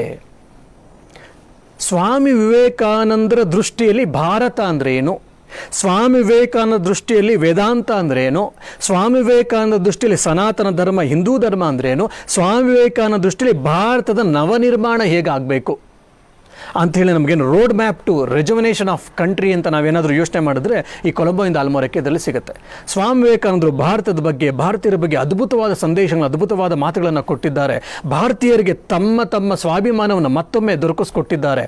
ಅದು ಅಷ್ಟೇ ಅಲ್ಲದೆ ಭಾರತವನ್ನು ನಾವು ಕಟ್ಟಬೇಕಾದ್ರೆ, ಭಾರತವನ್ನು ನಾವು ಮತ್ತೆ ಪುನರ್ನಿರ್ಮಾಣ ಮಾಡಬೇಕಾದ್ರೆ, ಭಾರತವನ್ನು ಮತ್ತೊಮ್ಮೆ ವಿಶ್ವಗುರು ಭಾರತವನ್ನಾಗಿ ಮಾಡಬೇಕಾದ್ರೆ ನಾವೇನು ಮಾಡಬೇಕು, ಅದಕ್ಕೆ ಯಾವ ಕಾರ್ಯವೈಖರಿಯನ್ನು ತೆಗೆದುಕೊಳ್ಬೇಕು, ನಾವು ಯಾವ ರೀತಿ ಕಾರ್ಯೋನ್ಮುಖರಾಗಬೇಕು ಅನ್ನುವಂಥ ಎಲ್ಲ ಒಂದು ರೋಡ್ ಮ್ಯಾಪ್ನ ಬ್ಲೂ ಪ್ರಿಂಟನ್ನು ಈ ಕೊಲಂಬೋಯಿಂದ ಆಲ್ಮೋರಕ್ಕೆಯಲ್ಲಿ ಕೊಟ್ಟಿದ್ದಾರೆ. ಸೊ ಹಾಗಾಗಿ ನಾವು ಸ್ವಾಮಿ ವಿವೇಕಾನಂದ ದೃಷ್ಟಿಕೋನದಲ್ಲಿ ನಮ್ಮನ್ನು ನಾವು ಡೆವಲಪ್ ಮಾಡ್ಕೊಳ್ಳೋದು ಹೇಗೆ, ಸ್ವಾಮಿ ವಿವೇಕಾನಂದ ದೃಷ್ಟಿಕೋನದಲ್ಲಿ ಭಾರತ ನಿರ್ಮಾಣ ಹೇಗಾಗಬೇಕು, ಭಾರತ ಅಂದ್ರೇನು, ಭಾರತ ನಿರ್ಮಾಣ ಹೇಗಾಗಬೇಕು ಅಂತ ನಿಮ್ಗೆ ಯಾರಿಗಾದ್ರೂ ಯುವತಿಯರಲ್ಲಿ ಪ್ರಶ್ನೆಗಳಿದ್ದರೆ, ಭಾರತವನ್ನು ಯಾವ ನಿಟ್ಟಿನಲ್ಲಿ ನಾವು ನಿರ್ಮಾಣ ಮಾಡೋದನ್ನು ಆಲೋಚನೆ ಮಾಡಬೇಕು ಅಂತ ನಿಮ್ಗೆ ಯಾರಿಗಾದ್ರೂ ಪ್ರಶ್ನೆಗಳಿದ್ದರೆ ಈ ಕೊಲಂಬೋಯಿಂದ ಆಲ್ಮೋರಕ್ಕೆ ಪುಸ್ತಕವನ್ನು ಓದಿದಾಗ ನಿಮಗೆಲ್ಲ ಕೂಡ ಸ್ಪಷ್ಟ ಚಿತ್ರಣ ಸಿಗ್ತದೆ ಮತ್ತು ನಮಗೊಂದು ಅರ್ಥ ಆಗುತ್ತೆ ನಾವೇನು ಮಾಡಬೇಕು, ಏನು ಮಾಡಬಾರ್ದು ಅಂತ. ಇದಕ್ಕೆ ರಾಷ್ಟ್ರಕವಿ ಕುವೆಂಪುರವರು ಅದ್ಭುತವಾದ ಮುನ್ನಡಿಯನ್ನು ಬರೆದಿದ್ದಾರೆ. ರಾಷ್ಟ್ರಕವಿ ಕುವೆಂಪುರವರು ರಾಮಕೃಷ್ಣ ವಚನವೇದ, ರಾಮಕೃಷ್ಣರ ಸಂದೇಶಗಳೇನು ಉಪದೇಶ ಇದೆಯಲ್ಲ, ಉಪದೇಶಾಮೃತ ವಚನವೇದಕ್ಕೊಂದು ಅದ್ಭುತವಾದ ಮುನ್ನಡೆ. ಅದೇ ರೀತಿ ಕೊಲಂಬೋಯಿಂದ ಆಲ್ಮೋರಕ್ಕೆ ಪುಸ್ತಕ ಕೂಡ ಒಂದು ಅದ್ಭುತವಾದ ಮುನ್ನಡಿಯನ್ನು ಬರೆದಿದ್ದಾರೆ. ಆ ರಾಷ್ಟ್ರಕವಿ ಕುವೆಂಪುರವರ ಮುನ್ನಡಿಯನ್ನು ಓದ್ತಾ ಇದ್ದೇನೆ, ಎಷ್ಟೋ 2 ಸರಿ 3 ಸರಿ ಓದಿದ್ರು ಕೂಡ ಆ ಪದಗಳ ಗುಚ್ಛ ಇರ್ಬೋದು, ಅವರ ಆಲೋಚನೆ, ಅವರ ಚಿಂತನಾ ಶೈಲಿ, ಸ್ವಾಮಿ ವಿವೇಕಾನಂದ ಅವ್ರು ಹೇಗೆ ಪ್ರೇರೇಪಿತರಾಗಿದ್ದರು, ಇದೆಲ್ಲವೂ ಕೂಡ ನಮಗೊಂದು ಚಿತ್ರಣ ಸಿಗುತ್ತೆ. ಆವಾಗ ಅದ್ಭುತವಾಗಿ ನಮಗಿನ್ನೂ ಪ್ರೇರೇಪಣೆ ಸಿಗುತ್ತೆ. ಪ್ರಾಯಶಃ ಅವರ ಇದರಿಂದ ಒಂದು ಮಾತನ್ನೇ ನಿಮ್ಗೆ ಹೇಳ್ತೀನಿ. ಕುವೆಂಪುರವರ ಮುನ್ನಡಿಯಿಂದ ನಾನು ಹೇಳ್ತಾ ಇರೋದು, ಬ್ರಿಟಿಷ್ ಚಕ್ರಾಧಿಪತ್ಯದ ಮತ್ತು ಸಾಮ್ರಾಜ್ಯಶಾಹಿಯ ಕಲ್ಲೊಸಸಿನ ಕಾಲಡಿಯಲ್ಲಿ ಕಷ್ಟ ಸಂಕಷ್ಟಗಳಲ್ಲಿ ನರಳಿ ಬಿಡುಗಡೆಗಾಗಿ ಹೋರಾಡಿ ಹೊರಳಿ ದಾರಿಗಾಣದೆ ದಿಕ್ಕು ತೋರದೆ ಎದೆಗೆಟ್ಟು ಕೆರಳಿ ತಮ್ಮ ದೈನ್ಯವನ್ನೂ ದಾರಿದ್ರ್ಯವನ್ನೂ ಕ್ಲೈಬ್ಯವನ್ನೂ ಪರಿಹರಿಸಿ ಹೃದಯಕ್ಕೆ ಸಿಂಹ ಧೈರ್ಯವನ್ನು ತುಂಬುವ ಪಾಂಚಜನ್ಯ ಘೋಷಕ್ಕಾಗಿ ಕಾಯುತ್ತಿದ್ದ ಜಾಗೃತ ಭಾರತದ ಕೋಟ್ಯಾಂತರ ಚೇತನಗಳಲ್ಲಿ ಅಭೀ ಅಭೀ ಎಂಬ ಪ್ರಚಂಡವಾದ ವೇದೋಪನಿಷತ್ತಿನ ವಾಗ್ತಂತ್ರದಿಂದ ಶಕ್ತಿ ಸಾಗರದ ದುರ್ದಮ್ಯ ತರಂಗಗಳನ್ನು ಎಬ್ಬಿಸಿ ಹುರಿದುಂಬಿಸಿದ ವೇದಾಂತ ಕೇಸರಿಯ ವಿರಾಟ್ ಗರ್ಜನೆ ವಿಂಧ್ಯ ಸಹ್ಯ ಹಿಮಾಲಯಗಳಿಂದ ಪ್ರತಿಧ್ವನಿತವಾದ ಪುಣ್ಯ ದಿನವಲ್ಲವೇ ಈ ದಿವ್ಯ ದಿನ ಅಂದರೆ ಜನವರಿ 26ನೇ ತಾರೀಕು ಸ್ವಾಮೀಜಿ ಭಾರತಕ್ಕೆ ಕಾಲಿಡ್ತಾರೆ. ಆ ಅಂಥ ಸಮಯದಲ್ಲಿ ಅವರು ಮಾತಾಡಿದಂತಹ ಮಾತುಗಳಿಂದ ಯಾವ ರೀತಿ ಪ್ರಭಾವ ಜನರ ಮೇಲೆ ಆಯಿತು ಅನ್ನೋದಕ್ಕೆ ರಾಷ್ಟ್ರಕವಿ ಕುವೆಂಪುರವರು ನಮಗಿಲ್ಲೊಂದು ಚಿತ್ರಣವನ್ನು ಕೊಡ್ತಾರೆ. ಮತ್ತು ಇನ್ನೊಂದು ಕಡೆ ಹೇಳ್ತಾರೆ, ಅಂದು ರಾಮನಾಡಿನ ದೊರೆ ರಾಜ ಭಾಸ್ಕರ ವರ್ಮ ಸೇತುಪತಿ ಅವರು ಅಂದು ನೆಟ್ಟಿರುವ ಸ್ಮೃತಿ ಸ್ತಂಭದ ಶಾಸನದಲ್ಲಿ ಮೊದಲಾಗುವ ಸತ್ಯಮೇವ ಜಯತೆ ಎಂಬ ವೇದೋಕ್ತಿಯೇ ನಮ್ಮ ರಿಪಬ್ಲಿಕ್ಕಿನ ಅಧಿಕಾರ ಮುದ್ರೆಯನ್ನು ಅಲಂಕರಿಸಿದೆ ಎಂದು ನೆನೆದರೆ ನಮ್ಮ ಭಾವಪೂರ್ಣತೆ ಅರ್ಥಪೂರ್ಣವೂ ಆಗುವುದಿಲ್ಲವೇ ಅಂತ ಹೇಳಿ. ಸ್ವಾಮಿ ವಿವೇಕಾನಂದರು ಭಾರತಕ್ಕೆ ಬಂದಾಗ 100 ಜನ ಸೇರಿದ್ದು ಅಂತ ನಾವೆಲ್ಲ ಹೇಳ್ತೀವಿ. ಭವ್ಯ ಸ್ವಾಗತ ಇತ್ತು. ಸ್ವಾಮಿ ವಿವೇಕಾನಂದರು ಕೊಲಂಬೋಯಿಂದ ಇಳಿದು ರಾಮೇಶ್ವರದಲ್ಲಿ ಇಳಿದು ಅವರು ಜಟ್ಕಾ ಬಂಡಿಲ್ ಕೂತಾಗ 100 ಜನ ಯುವಕರು ಮಧ್ಯವಯಸ್ಕರು ಆ ಕುದುರೆಯ ಸಾರೋಟಿನ ಕುದುರೆಯನ್ನು ಬಿಡಿಸಿ ಅವರೇ ಇಳಿಲಿಕ್ಕೆ ಪ್ರಾರಂಭ ಮಾಡ್ತಾರೆ. ಇದು ಮದ್ರಾಸಲ್ಲೂ ನೋಡ್ತೀವಿ ನಾವು, ಮತ್ತು ರಾಮೇಶ್ವರದಲ್ಲೂ ನೋಡ್ತೀವಿ. ಅದೇ ಸಮಯದಲ್ಲಿ ಜನ ಹೇಳಿದ್ರು, ಯುವಕರು ಹೇಳಿದ್ರು, ಅದು ಒಂದು ಕಡೆ. ಆದರೆ ಇನ್ನೊಂದು ಕಡೆ ಸ್ವಯಂ ರಾಜನೇ ಭಾಸ್ಕರ ಸೇತುಪತಿ, ಆ ಸ್ವಯಂ ರಾಜನೇ ಅವ್ರ ಜೊತೆ ಸೇರಿಕೊಂಡು ತಮ್ಮ ಗುರುಗಳು ಜಟ್ಕಾಬಡಿಯಲ್ಲಿ ಕೂತಿದ್ದಾರೆ ಅಂಥೇಳಿ ಒಬ್ಬ ಶಿಷ್ಯನಾಗಿ, ಒಬ್ಬ ಸಾಮಾನ್ಯ ಪ್ರಜೆಯಾಗಿ ಆ ಯುವಕರ ಮಧ್ಯದಲ್ಲಿ ರಾಜ ಕೂಡ ಸ್ವಾಮಿ ವಿವೇಕಾನಂದರು ಕೂತಿದ್ದಂಥ ಸಾರೋಟನ್ನು ಎಳ್ಕೊಂಡು ಹೋಗ್ತಾರೆ ಕುದುರೆಯನ್ನು ಬಿಡಿಸಿ. ಅಂತಹ ಭವ್ಯ ಸ್ವಾಗತವನ್ನು ಕೊಟ್ಟಿದ್ರು ನಮ್ಮ ಭಾರತೀಯರು. ಇದಕ್ಕೆ ನಾವೆಲ್ಲ ಆಗಿದ್ರೆ ನೋಡು, ಜನ ನನ್ನ ಅರ್ಥ ಮಾಡ್ಕೊಂಡಿದ್ದಾರೆ, ನಾನೆಂಥ ಒಬ್ಬ ಸೆಲೆಬ್ರಿಟಿ ಆಗಿದ್ದೀನಿ, ನನ್ನ ಹೆಸರು ಕೀರ್ತಿಗಳೆಲ್ಲ ಎಷ್ಟು ಗೊತ್ತಿದೆ, ಜನ ಹೆಂಗೆ ನನ್ನ ಅರ್ಥ ಮಾಡ್ಕೊಳ್ತಿದ್ದಾರೆ, ನಾನೊಬ್ಬ ಸೆಲೆಬ್ರಿಟಿ ನನ್ನ ಬೆನ್ನಿಗೆ ನಾನು ತೊಟ್ಕೊಳ್ತಿದ್ದೆ. ಆದರೆ ಸ್ವಾಮಿ ವಿವೇಕಾನಂದರು ಪ್ರಪ್ರಥಮವಾಗಿ ಪ್ರಾರಂಭ ಮಾಡಿದಾಗ ಅಂತ ಹೇಳ್ತಾರೆ, ನೀವೆಲ್ಲ 100 ಜನ 1000 ಜನ ಇಲ್ಲಿ ಸೇರಿಕೊಂಡು ನಮಗೆ ಒಳ್ಳೆಯ ಗೌರವವನ್ನು ಸ್ವಾಗತವನ್ನು ತೋರಿಸಿದ್ದೀರಾ, ಮತ್ತು ಗೌರವವನ್ನು ನನಗೆ ಸಮರ್ಪಿಸಿದ್ದೀರಾ. ಆದರೆ ಇದು ಒಬ್ಬ ವ್ಯಕ್ತಿಗೆ ಸೇರಿದ್ದಲ್ಲ, ಬದಲಾಗಿ ತತ್ವಕ್ಕೆ ಅಂತ ಹೇಳ್ತಾರೆ. ಅಂದರೆ ಇಡೀ ಭಾರತಕ್ಕೆ ಇದು ಸೇರಿದ್ದು. ಭಾರತ ಯಾವ ತತ್ವಕ್ಕೋಸ್ಕರ ತನ್ನನ್ನು ತಾನು ಸಮರ್ಪಿಸ್ಕೊಂಡಿದೆಯೋ ಆ ತತ್ವವನ್ನು ನಾನು ನಿರ್ದೇಶನ ಮಾಡಿದ್ದೇನೆ, ಆ ತತ್ವವನ್ನು ನಾನು ರೆಪ್ರೆಸೆಂಟ್ ಮಾಡಿದ್ದೇನೆ. ಸಾಧ್ಯವಾದ ಮಟ್ಟಿಗೆ ಆ ಆಧ್ಯಾತ್ಮ ತತ್ವವನ್ನು, ಆತ್ಮತತ್ವವನ್ನು, ವೇದಾಂತ ತತ್ವವನ್ನು ನನ್ನ ಜೀವನದಲ್ಲಿ ನಾನು ಅಳವಡಿಸ್ಕೊಂಡಿದ್ದೇನೆ. ಹಾಗಾಗಿ ನೀವು ನನಗೆ ಗೌರವಿಸಿದ್ದೀರಾ. ಸೊ ಈ ಗೌರವ ನನಗಲ್ಲ, ಆ ತತ್ವಕ್ಕೆ ಅಂತ ಸ್ವಾಮಿ ವಿವೇಕಾನಂದರು ಮಾತಾಡ್ತಾರೆ. ನೋಡ್ರಿ, ಸ್ವಾಮಿ ವಿವೇಕಾನಂದರು ಅಲ್ಲದೆ ಪ್ರಾಯಶಃ ಈ ರೀತಿ ಮಾತಾಡಲಿಕ್ಕೆ ಇನ್ಯಾರಲ್ಲಿ ಸಾಧ್ಯ ಅಂತ. ಇನ್ನೊಂದು ಕಡೆ ರಾಷ್ಟ್ರಕವಿ ಕುವೆಂಪುರವರು ಸ್ವಾಮಿ ವಿವೇಕಾನಂದರು ಕೊಟ್ಟಂತಹ ಮಾತುಗಳು, ಅಂದರೆ ಕೊಲಂಬೋಯಿಂದ ಆಲ್ಮೋರಕ್ಕೆ ಏನು ಭಾಷಣ ಸರಣಿಗಳಿತ್ತಲ್ಲ, ಆ ಸರಣಿಯ ಕುರಿತು ಹೇಳ್ತಾರೆ, ಇಂದು ಜಡನಾಗರಿಕತೆಯ ಪ್ರಪಂಚಕ್ಕೆ ಅಧ್ಯಾತ್ಮವನ್ನು ದಾರಿ ಏರುವ ಮಹಾಪ್ರವಾಹವು ಇಲ್ಲಿಂದ ಉದಿಸಬೇಕಾಗಿದೆ. ಇಲ್ಲಿದೆ ಬಾಳಿಗೆ ಹೊಸ ಬೆಳಕನ್ನು ಕೊಡುವ ಅಮೃತ ಪ್ರವಾಹ. ಭರತ ಖಂಡದಲ್ಲಿ ಧರ್ಮವೇ ಪರಮ ಪುರುಷಾರ್ಥ ರೂಪವಾದ ಏಕಮಾತ್ರ ವ್ಯವಹಾರ ಎಂದು ತಿಳಿಸಿಕೊಟ್ಟರು ಸ್ವಾಮೀಜಿ ಅಂತ ಹೇಳ್ತಾರೆ. ಇನ್ನೊಂದು ಕಡೆ ಹೇಳ್ತಾರೆ, ಹಿಂದೂ ಧರ್ಮದ ವೈಶಾಲ್ಯತ ಮತ್ತು ವೇದಾಂತ ತತ್ವದ ಗಂಭೀರತೆಯ ಪರಿಚಯ ಸರ್ವಸಾಮಾನ್ಯವೂ ಸುಲಭ ಗ್ರಾಹ್ಯವೂ ಆಗಬೇಕಾದರೆ ಸ್ವಾಮೀಜಿಯವರ ಉಪನ್ಯಾಸಗಳನ್ನು ಬಿಟ್ಟರೆ ಬೇರಾವುದೂ ಇಲ್ಲ. ನಮಗೆ ವೇದಾಂತ ಏನಾದರೂ ಅರ್ಥ ಮಾಡ್ಕೋಬೇಕು ಅಂದರೆ, ವೇದದ ಸಾರ ಏನು ಅಂತ ಅರ್ಥ ಮಾಡ್ಕೋಬೇಕಾದ್ರೆ, ಉಪನಿಷತ್ತು ಅಂದರೆ ಏನು ಅಂತ ಅರ್ಥ ಮಾಡ್ಕೋಬೇಕಾದ್ರೆ, 10,000 ವರ್ಷಗಳ ನಮ್ಮ ಭಾರತೀಯರು ಏನು ಜೀವನವನ್ನು ನಡೆಸಿ ಹೋಗಿದ್ದಾರೆ, ತತ್ವಗಳನ್ನು ನಮಗೆ ಕೊಟ್ಟು ಹೋಗಿದ್ದಾರೆ, ಅದರೆಲ್ಲ ಸಾರವನ್ನು ನಾವು ಅರ್ಥ ಮಾಡ್ಕೊಳ್ಬೇಕಾದ್ರೆ, ಅದರ ಒಳಗೆ ನಾವು ಪ್ರವೇಶಿಸಬೇಕಾದ್ರೆ ಅದಕ್ಕೊಂದು ಪ್ರವೇಶ ದ್ವಾರ, ರಾಜದ್ವಾರ, ರಾಜಮಾರ್ಗ ಯಾವುದಪ್ಪ ಅಂದರೆ ಸ್ವಾಮಿ ವಿವೇಕಾನಂದರು ಅಂತ ರಾಷ್ಟ್ರಕವಿ ಕುವೆಂಪುರವರು ಹೇಳ್ತಾರೆ. ಮತ್ತು ಅದನ್ನು ಓದಿದಾಗ ಏನಾಗುತ್ತೆ ಅಂತ ಹೇಳ್ತಾರೆ, ಸಂಕುಚಿತ ಮತಭಾವಗಳನ್ನು ಕತ್ತರಿಸಿ ಕೆಡಹಿ ಮನಸ್ಸಿನಲ್ಲಿ ಉದಾತ್ತವಾದ ಸಮನ್ವಯ ದೃಷ್ಟಿಯನ್ನು ಪ್ರಜ್ವಲಿಸುವ ಶಕ್ತಿ ಈ ಉಪನ್ಯಾಸಗಳು ಇರುವಂತೆ ಬೇರೆಲ್ಲಿಯೂ ಇಲ್ಲ. ಪತನ ಸಮಯದಲ್ಲಿ ನಮ್ಮನ್ನು ಕೈ ಎತ್ತಿಡುವ ಔದಾರ್ಯ, ಹೃದಯ ದೌರ್ಬಲ್ಯದ ಸಮಯದಲ್ಲಿ ಕ್ಲೈಬ್ಯವನ್ನು ಕಿತ್ತೊಗೆದು ಕೆಚ್ಚನ್ನು ನೆಡುವ ಸಿಡಿಲಾಳ್ಮೆ ಈ ಭಾಷಣಗಳಲ್ಲಿ ಅನುಭವ ಪ್ರತ್ಯಕ್ಷವಾಗುವಂತೆ ಬೇರೆಲ್ಲಿಯೂ ಆಗುವುದಿಲ್ಲ. ಇಲ್ಲಿ ಬುದ್ಧಿಗೆ ಪುಷ್ಟಿ ಇದೆ, ಹೃದಯಕ್ಕೆ ತುಷ್ಟಿ ಇದೆ. ನಮ್ಮ ವ್ಯಕ್ತಿತ್ವ ಸಮಸ್ತವನ್ನು ಸರ್ವಾಯುವ ಸಂಪೂರ್ಣವಾಗಿ ವಿಕಾಸಗೊಳಿಸಿ ಪೂರ್ಣತೆಯ ಕಡೆಗೆ ನಮ್ಮನ್ನು ಕೊಂಡೊಯ್ಯುವ ಪೂರ್ಣ ದೃಷ್ಟಿಯು ಇಲ್ಲಿ ಸಿದ್ಧಿಸುತ್ತದೆ. ಇದು ಅಮೃತದ ಮಡು, ಮಿಂದು ಧನ್ಯರಾಗಿ, ಇದು ಜ್ಯೋತಿಯ ಕನಿ, ಹೊಕ್ಕು ಪ್ರಬುದ್ಧರಾಗಿ ಅಂತ. ಎಂಥ ಮಾತುಗಳೆಲ್ಲ! ಇದೆಲ್ಲ ಕೇಳ್ತಾ ಇದ್ದರೆ ನಮ್ಮ ಮನಸ್ಸು ಎಂಥ ಆನಂದವನ್ನು ಅನುಭವಿಸ್ತದೆ. ಇಲ್ಲ ನಮ್ಮಲ್ಲಿ ಒಂದು ವಿದ್ಯುತ್ ಶಕ್ತಿ ಸಂಚರಿಸಿದಂತ ಆಗುತ್ತೆ. ಕೊನೆಗೆ ಅವರು ಅದನ್ನು ಅಂತ್ಯಗೊಳಿಸ್ತಾರೆ. ಅವರ ಮುನ್ನಡಿಯನ್ನು ಹೇಳ್ತಾರೆ ಅಂದರೆ, ಓ ಮಾನವ, ಅತೀತದ ಪೂಜೆಯಿಂದ ಪ್ರತ್ಯಕ್ಷದ ಪೂಜೆಗೆ ನಿನಗಿದೋ ಆಹ್ವಾನ, ಹೋದ ದುಃಖದಿಂದ ಬರುವ ಸುಖಕ್ಕೆ ನಿನಗಿದೋ ಆಹ್ವಾನ, ಗತಾನುಶೋಚನೆಯಿಂದ ಆಧುನಿಕ ನವಪ್ರಯತ್ನಕ್ಕೆ ನಿನಗಿದೋ ಆಹ್ವಾನ, ಲುಪ್ತ ಪಂಥ ಪುನರುದ್ಧಾರ ಸಾಹಸದ ವೃಥಾ ಶಕ್ತಿ ಕ್ಷಯದಿಂದ ಸದ್ಯೋ ನಿರ್ಮಾತ ವಿಶಾಲ ಸನ್ನಿಕಟ ಪದಕ್ಕೆ ನಿನಗಿದೋ ಆಹ್ವಾನ ಅಂತ. ಯಾರ್ಯಾರು ನಿಮ್ಮನ್ನು ನೀವು ಉತ್ತಮರನ್ನಾಗಿ ಮಾಡ್ಕೊಳ್ಬೇಕು ಅಂತಿದ್ದೀರೋ ಅವ್ರಿಗೆಲ್ಲ ನಿಮಗೆ ಆಹ್ವಾನವನ್ನು ಕೊಟ್ಟಿದ್ದಾರೆ ಸ್ವಾಮಿ ವಿವೇಕಾನಂದರು. ಹಾಗಾಗಿ ಆಹ್ವಾನವನ್ನು ಸ್ವೀಕರಿಸಿ ನಿಮ್ಮನ್ನು ನೀವು ತಯಾರಿ ಮಾಡ್ಕೊಳ್ಳಿ. ನಿಮ್ಮ ವ್ಯಕ್ತಿತ್ವವನ್ನು ನೀವು ಒಳ್ಳೆ ರೀತಿಯಲ್ಲಿ ಸುಂದರವಾದ ರೂಪದಲ್ಲಿ ವಿಕಸನವನ್ನು ಮಾಡ್ಕೊಳ್ಳಿ. ನಿಮ್ಮ ವ್ಯಕ್ತಿತ್ವ ನಿರ್ಮಾಣ ಮಾಡ್ಕೊಳ್ಳಿ. ನೀವು ಶಕ್ತಿಯನ್ನು ಪಡ್ಕೊಳ್ತೀರಾ. ನಿಮ್ಮ ಕ್ಲೈಬ್ಯತೆಯನ್ನು, ದುಷ್ಟತೆಯನ್ನು, ಇಲ್ಲಾಂದರೆ ನಪುಂಸಕತ್ವವನ್ನು, ಇಲ್ಲ ಕೈಲಾಗದಿರುವಂಥ ಹೇಳಿತನ, ಅಂಜುಬುರುಕತನ ಎಲ್ಲವನ್ನು ಕೂಡ ನಿರ್ಮೂಲನೆ ಮಾಡುವಂತಹ ಆಲ್ ನೆಗೆಟಿವ್ ಥಾಟ್ಸ್ ಅಂತ ನಾವೇನು ಹೇಳ್ತೀವಿ, ಆಲ್ ವೀಕ್ನೆಸಸ್ ಅಂತ ನಾವೇನು ಹೇಳ್ತೀವಲ್ಲ, ಅದನ್ನೆಲ್ಲ ರಿಮೂವ್ ಮಾಡಲಿಕ್ಕೆ, ಅದನ್ನೆಲ್ಲ ತೆಗೆದು ಹಾಕಲಿಕ್ಕೆ ಬೇಕಂತ ದಿವ್ಯ ಔಷಧಿ, ಪರಮೌಷಧಿ, ಮೆಡಿಸಿನ್, ರಾಮಬಾಣ ಸೊಲ್ಯೂಷನ್ ಏನಪ್ಪ ಅಂದರೆ ಸ್ವಾಮಿ ವಿವೇಕಾನಂದರ ಕೊಲಂಬೋಯಿಂದ ಆಲ್ಮೋರಕ್ಕೆ ಯುವ ಭಾರತೀಯರೇ. ಹಾಗಾಗಿ ನಾವು ಕೊಲಂಬೋಯಿಂದ ಆಲ್ಮೋರಕ್ಕೆ ನಾವು ಇದನ್ನು ಓದಬೇಕು. ಸ್ವಾಮಿ ವಿವೇಕಾನಂದರು 1897 ಜನವರಿ 15 ಕೊಲಂಬೋಗೆ ಬರ್ತಾರೆ. ಆ ಬ್ರಿಟಿಷ್ ಭಾರತದಲ್ಲಿ ಕೊಲಂಬೋ ಆವಾಗ ಭಾರತದ ಭಾಗ ಆಗಿತ್ತು. ಬ್ರಿಟಿಷ್ ಸಮಯದಲ್ಲಿ ಕೊಲಂಬೋ ಭಾರತ ಭಾಗ ಆಗಿತ್ತು ಅಂತ ನಾವು ಹೇಳಿದ್ರು ಅದು ಒಂದಾದರೆ, ರಾಮಾಯಣದ ಕಾಲದಿಂದ ನೋಡಿದ್ರು ಕೂಡ ನಾವು ರಾವಣನಿಂದ ಇಲ್ಲ ವಿಭೀಷಣ ರಾಮನ ಟೈಮಿಂದ ನೋಡಿದ್ರು ಕೂಡ ಸಾಂಸ್ಕೃತಿಕವಾಗಿ, ಧಾರ್ಮಿಕವಾಗಿ, ಆಧ್ಯಾತ್ಮಿಕವಾಗಿ, ಚಿಂತನಾ ದೃಷ್ಟಿಕೋನದ ಎಲ್ಲ ರೀತಿಯಲ್ಲೂ ಕೂಡ ಶ್ರೀಲಂಕಾ ಭಾರತದ ಅವಿಭಾಜ್ಯ ಅಂಗ ಆಗಿತ್ತು ಅಂದರೂ ಕೂಡ ತಪ್ಪಲ್ಲ. ಇನ್ನು ಅಶೋಕ ಸಮಯದಲ್ಲೂ ಕೂಡ ನಾವು ನೋಡ್ತೀವಿ. ಅಲ್ಲಿ ಸ್ವಾಮಿ ವಿವೇಕಾನಂದರಿಗೆ ಅದ್ಭುತವಾದ ಒಂದು ಭಿನ್ನವತ್ತಳೆಯನ್ನು ಕೊಡ್ತಾರೆ. ಅವರಿಗೆ ಥ್ಯಾಂಕ್ಸ್ ಅಂತೆಲ್ಲ ಹೇಳ್ತಾರೆ. ಆಮೇಲೆ ಸ್ವಾಮಿ ವಿವೇಕಾನಂದರು ಅವ್ರಿಗೆ ಉತ್ತರಗಳನ್ನು ಕೊಡ್ತಾ ಹೋಗ್ತಾರೆ. ಅದರಲ್ಲಿ ಒಂದೇ ಒಂದು ಮಾತನ್ನು ಹಾಡ್ತಾರೆ. ನಿಮಗೆ ಈ ಕೊಲಂಬೋಯಿಂದ ಆಲ್ಮೋರಕ್ಕೆ ಸಾಮಾನ್ಯವಾಗಿ ಯಾವ ಯುವಕ ಓದಿದ್ರು ಕೂಡ ನೀವು ಅದನ್ನು ಪ್ರೇರೇಪಣೆಯನ್ನು ಪಡ್ಕೊಳ್ಬಹುದು, ಉತ್ತೇಜನ ಪಡ್ಕೊಳ್ಬೋದು. ನೀನೊಬ್ಬ ವೈದ್ಯ ಆಗಬೇಕಂದ್ರೂ ಉತ್ತಮ ವೈದ್ಯನಾಗ್ಬೋದು, ಒಬ್ಬ ಲಾಯರ್ ಆಗಬೇಕಂದ್ರೂ ಉತ್ತಮ ಲಾಯರ್ ಆಗ್ಬೋದು, IAS ಆಫೀಸರ್ ಆಗಬೇಕು ಅಂದರೆ ಒಬ್ಬ ಒಳ್ಳೆ IAS ಆಫೀಸರ್ ಆಗ್ಬೋದು, ಒಬ್ಬ ಸನ್ಯಾಸಿ ಆಗಬೇಕಂದ್ರೆ ಉತ್ತಮವಾದ ಸನ್ಯಾಸಿ ಆಗ್ಬೋದು, ಒಬ್ಬ ದೇಶಭಕ್ತನಾಗಿ ನಮ್ಮನ್ನೇ ನಾವು ಮಾತೃಭೂಮಿಯ ಸೇವೆಗಾಗಿ ಸಮರ್ಪಿಸ್ಕೊಳ್ಬೇಕು ಅಂತ ಒಬ್ಬ ನಾನು ದೇಶಭಕ್ತನಾಗಬೇಕು ಅಂದರೆ ಅತ್ಯುತ್ತಮನಾದ ದೇಶಭಕ್ತನಾಗ್ಬೋದು. ಇಲ್ಲ ಇನ್ನೊಬ್ಬ ನಾವು ಚಮ್ಮಾರ ಕಮ್ಮಾರ ಆಗಬೇಕು, ನಾನೊಬ್ಬ ಅತ್ಯುತ್ತಮ ಚಮ್ಮಾರ ಕಮ್ಮಾರ ಆಗ್ಬೋದು. ಆ ರೀತಿಯ ಅದ್ಭುತವಾದ ಸಂದೇಶ ಈ ಪುಸ್ತಕದಲ್ಲಿದೆ. ನಾವು ಪ್ರೇರೇಪಣೆಯನ್ನು ಪಡೀಲಿಕ್ಕೆ ಇದನ್ನು ಒಂದು ಸಾಮಾನ್ಯವಾಗಿ ಒಂದು ಓದಿದ್ರೆ ಆಗುತ್ತೆ. ಆದರೆ ಸ್ವಾಮಿ ವಿವೇಕಾನಂದರ ಒಂದೊಂದು ವಿಷಯದ ಮೇಲೆ, ಒಂದೊಂದು ಭಾಷಣದ ಮೇಲೆ ಸ್ವಾಮಿ ವಿವೇಕಾನಂದರ ಒಂದೊಂದು ಚಿಂತನೆಯ ಆಳ ಎಷ್ಟಿದೆ. ಆಕಾಶದಷ್ಟು ವಿಶಾಲವಾಗಿದೆ, ಸಮುದ್ರದಷ್ಟು ಆಳವಾಗಿದೆ, ಹಿಮಾಲಯದಷ್ಟು ಔನ್ನತ್ಯವಾಗಿದೆ.